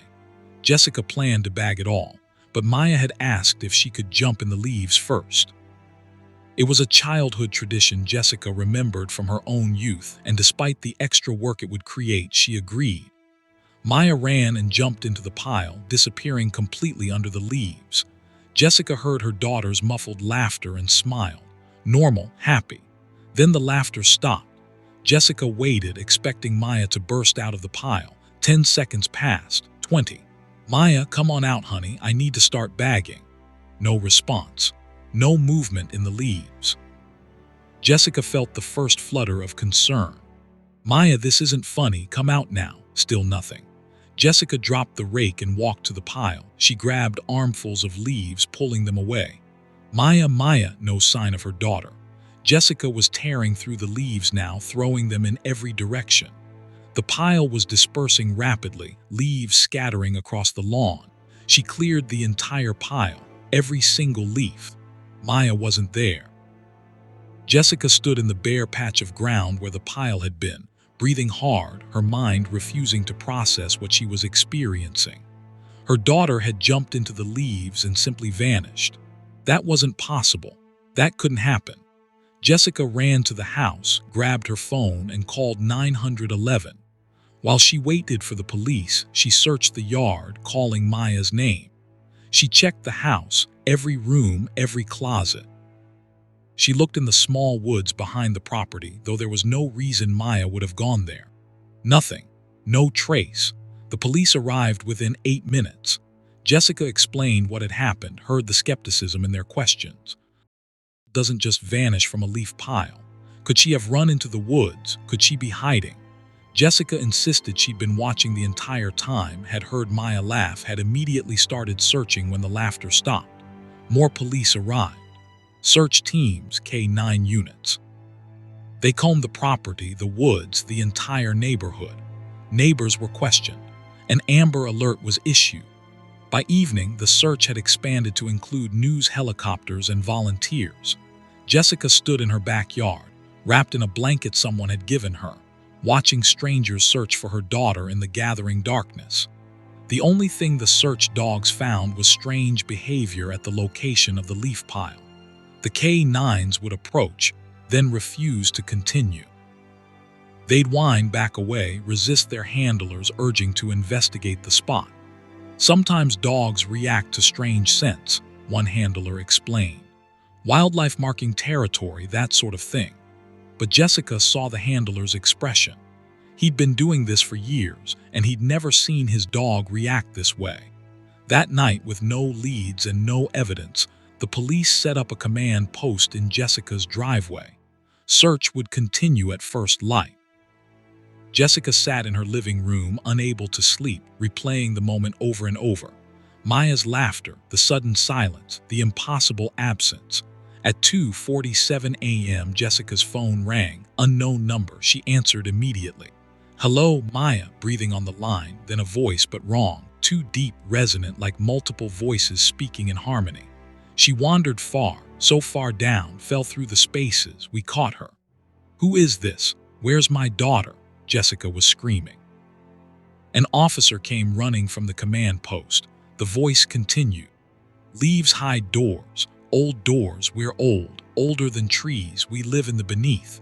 When the leaves pile high enough, when they mound and rot and compress, they make weight. Weight opens doors." The line went dead. Jessica tried to call back. The number didn't exist.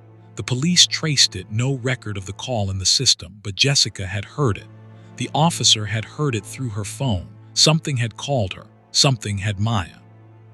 Sleep-deprived and desperate, Jessica went back outside. It was cold, probably 30 degrees. She stood at the spot where the leaf pile had been and started digging. The officer tried to stop her, but she pushed him away.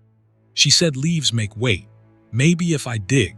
Her fingers hit something solid a few inches down. Not roots, not stone, wood. The officer helped her clear the soil. They found boards, old and weathered, arranged horizontally, a covering over something. They pulled the boards away. A shaft, a rectangular hole about 3 feet by 4 feet, descending straight down into darkness. The walls were lined with stone, old masonry that looked hand-hewn.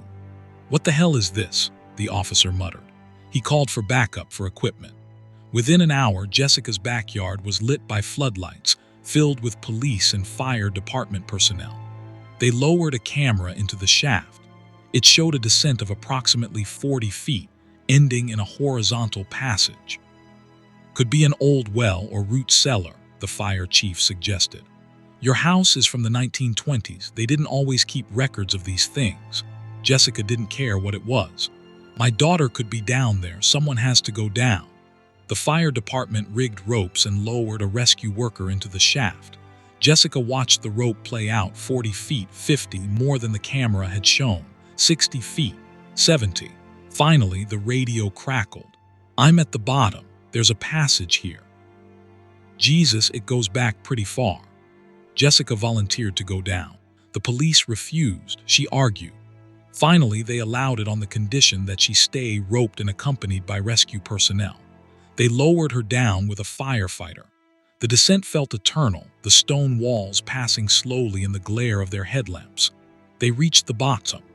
The passage was hand-dug, roughly 7 feet high and 5 feet wide, extending into darkness beyond their light's reach. The walls were earth, reinforced with timber and stone. Old work, very old, and carved into the timber supports were symbols, the same spirals and geometric patterns Jessica had seen in books about colonial-era occult practices. "We should wait for more equipment," the firefighter said. Jessica ignored him and started walking. He followed, keeping the rope between them taut. Their lights showed the passage continuing straight, occasionally branching. The air was cold and smelled of earth and something else, decay, but old decay, ancient. They found items along the passage, bones, animal and otherwise, bottles, old glass, rusted tools, and leaves. Massive drifts of leaves that shouldn't be underground, that should have decomposed decades ago but were somehow preserved, dry and brittle. "Maya," Jessica called. Her voice echoed strangely, the sound seeming to travel farther than it should, coming back distorted. "Maya, can you hear me?" Something answered. Not Maya, the same harmonic voice from the phone call. "She's in the deep place. We're keeping her. Fair trade. Leaves opened the door. Girl fell through. We caught her. Hours now." Jessica ran toward the voice. The firefighter shouted for her to stop, but she was beyond reason. Her daughter was somewhere in this nightmare underground. The passage branched and Jessica followed the voice, left, then right, then straight. The firefighter was falling behind, shouting into his radio for assistance. Jessica's light caught movement ahead. Figures standing in the passage. Tall, impossibly thin, made from what looked like bundled sticks and leaves compacted into roughly human shapes. Their faces were suggestions of features, depressions, and ridges in the organic matter. They stood blocking the way, 3 of them swaying slightly. "Where's my daughter?" Jessica demanded. The figures parted, revealing a chamber beyond. Jessica pushed past them, her skin crawling at the contact. They felt like dead leaves, brittle and dry. The chamber was larger, maybe 30 feet across, roughly circular. And in the center, suspended in what looked like a cocoon of leaves and roots, was Maya. Her daughter was unconscious but breathing, hanging in the organic structure like a fly in a spider's web. Jessica ran to her, started tearing at the leaves and roots. They were tougher than they looked, flexible and strong. "Help me. She's here. I found her." The firefighter entered the chamber and more figures emerged from passages Jessica hadn't noticed. 5, 10, 20 of them, those stick and leaf constructions, surrounding them. The harmonic voice came from all directions. She wandered through. "We keep what falls through. Old law. Leaves open doors and we take payment for keeping the doors closed. Been the way since before your houses, before your towns. We lived here first, in the beneath. Trees fed us, leaves gave us form. We are the deep rot, the old humus. We are what waits below autumn." Jessica kept tearing at the cocoon. One strand came free, then another. Maya's eyes fluttered open. "Mom," her voice was weak. "It's okay, baby. I'm here. I'm getting you out." The figures moved closer. The firefighter raised his hands, not knowing what else to do against whatever these things were. Then Jessica felt it, warmth, coming from above. She looked up and saw light entering the chamber from a crack in the ceiling. Actual sunlight, though they were at least 70 feet underground. The light was hitting one of the figures, and where it touched, the construction was smoldering. Smoke rose from the compacted leaves. "Light," Jessica said. "They don't like light." She grabbed the firefighter's flashlight and shone it at the nearest figure. It recoiled, shuffling backward. "Radio up. Tell them to bring every light they have. Flood this place." The firefighter called up while Jessica kept her light on the figures. Maya was more alert now, helping to free herself from the cocoon. More firefighters descended, bringing lights, flashlights, floodlights, headlights. The chamber lit up like day. The stick figures retreated into the passages, their movements jerky and agitated. The harmonic voice rose in pitch, angry. Violation, light is violation, the beneath is ours, dark is ours. Jessica got Maya free and pulled her close. Get us out of here, now. They ascended, all lights pointing downward at the passages. The figures didn't follow, stayed in the darkness where the lights couldn't reach. At the surface, paramedics took Maya to the hospital. She was dehydrated and hypothermic, but otherwise unharmed. Physically, at least. The city sent inspectors to investigate the underground passages. They found a network of tunnels covering at least 2 square miles under the neighborhood. Some passages appeared to be centuries old, others more recent. Historical records were researched. The area had been woodland until the 1920s, never settled by colonists due to local Native American warnings about holes in the earth where spirits dwelt. The passages were officially classified as abandoned mining operations, though no evidence of mining was found. They were sealed with concrete plugs for public safety. No mention of the stick figures in any official report. The rescue workers who'd seen them were encouraged to consider counseling for stress-related perception issues. Jessica and Maya moved out of Connecticut within 3 months. Maya didn't speak for 2 weeks after the incident, and when she did, she couldn't adequately describe where she'd been. She remembered jumping into the leaves, remembered falling through darkness that was also somehow solid. Remembered voices singing in that harmonic way, promising she'd be kept safe forever in the beneath, where autumn was eternal and nothing ever had to change or grow old. She has nightmares still, 5 years later. Dreams of tunnels that branch infinitely, of figures made from leaves watching from shadows, of a voice calling her back to the deep place. Jessica has her daughter sleep with a night lamp, every room in their new house well lit. They don't rake leaves into piles anymore. Don't jump into leaves. Don't celebrate autumn like they used to. And every November, Jessica gets a call from an unknown number. She doesn't answer anymore, but she checks her voicemail. The message is always the same. Breathing, and beneath it, faintly, that harmonic voice saying she fell through our door. Old law says she's ours. We wait patient. Autumn comes every year. Doors open. We'll call her home eventually. All children of autumn come home eventually. Jessica has stopped reporting the calls. Police can't trace them, can't help.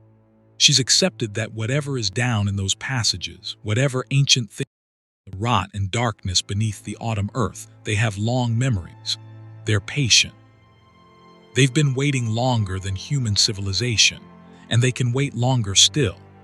She just hopes they wait until Maya is old enough to understand some doors, once opened, are never truly closed. And some falls never really end.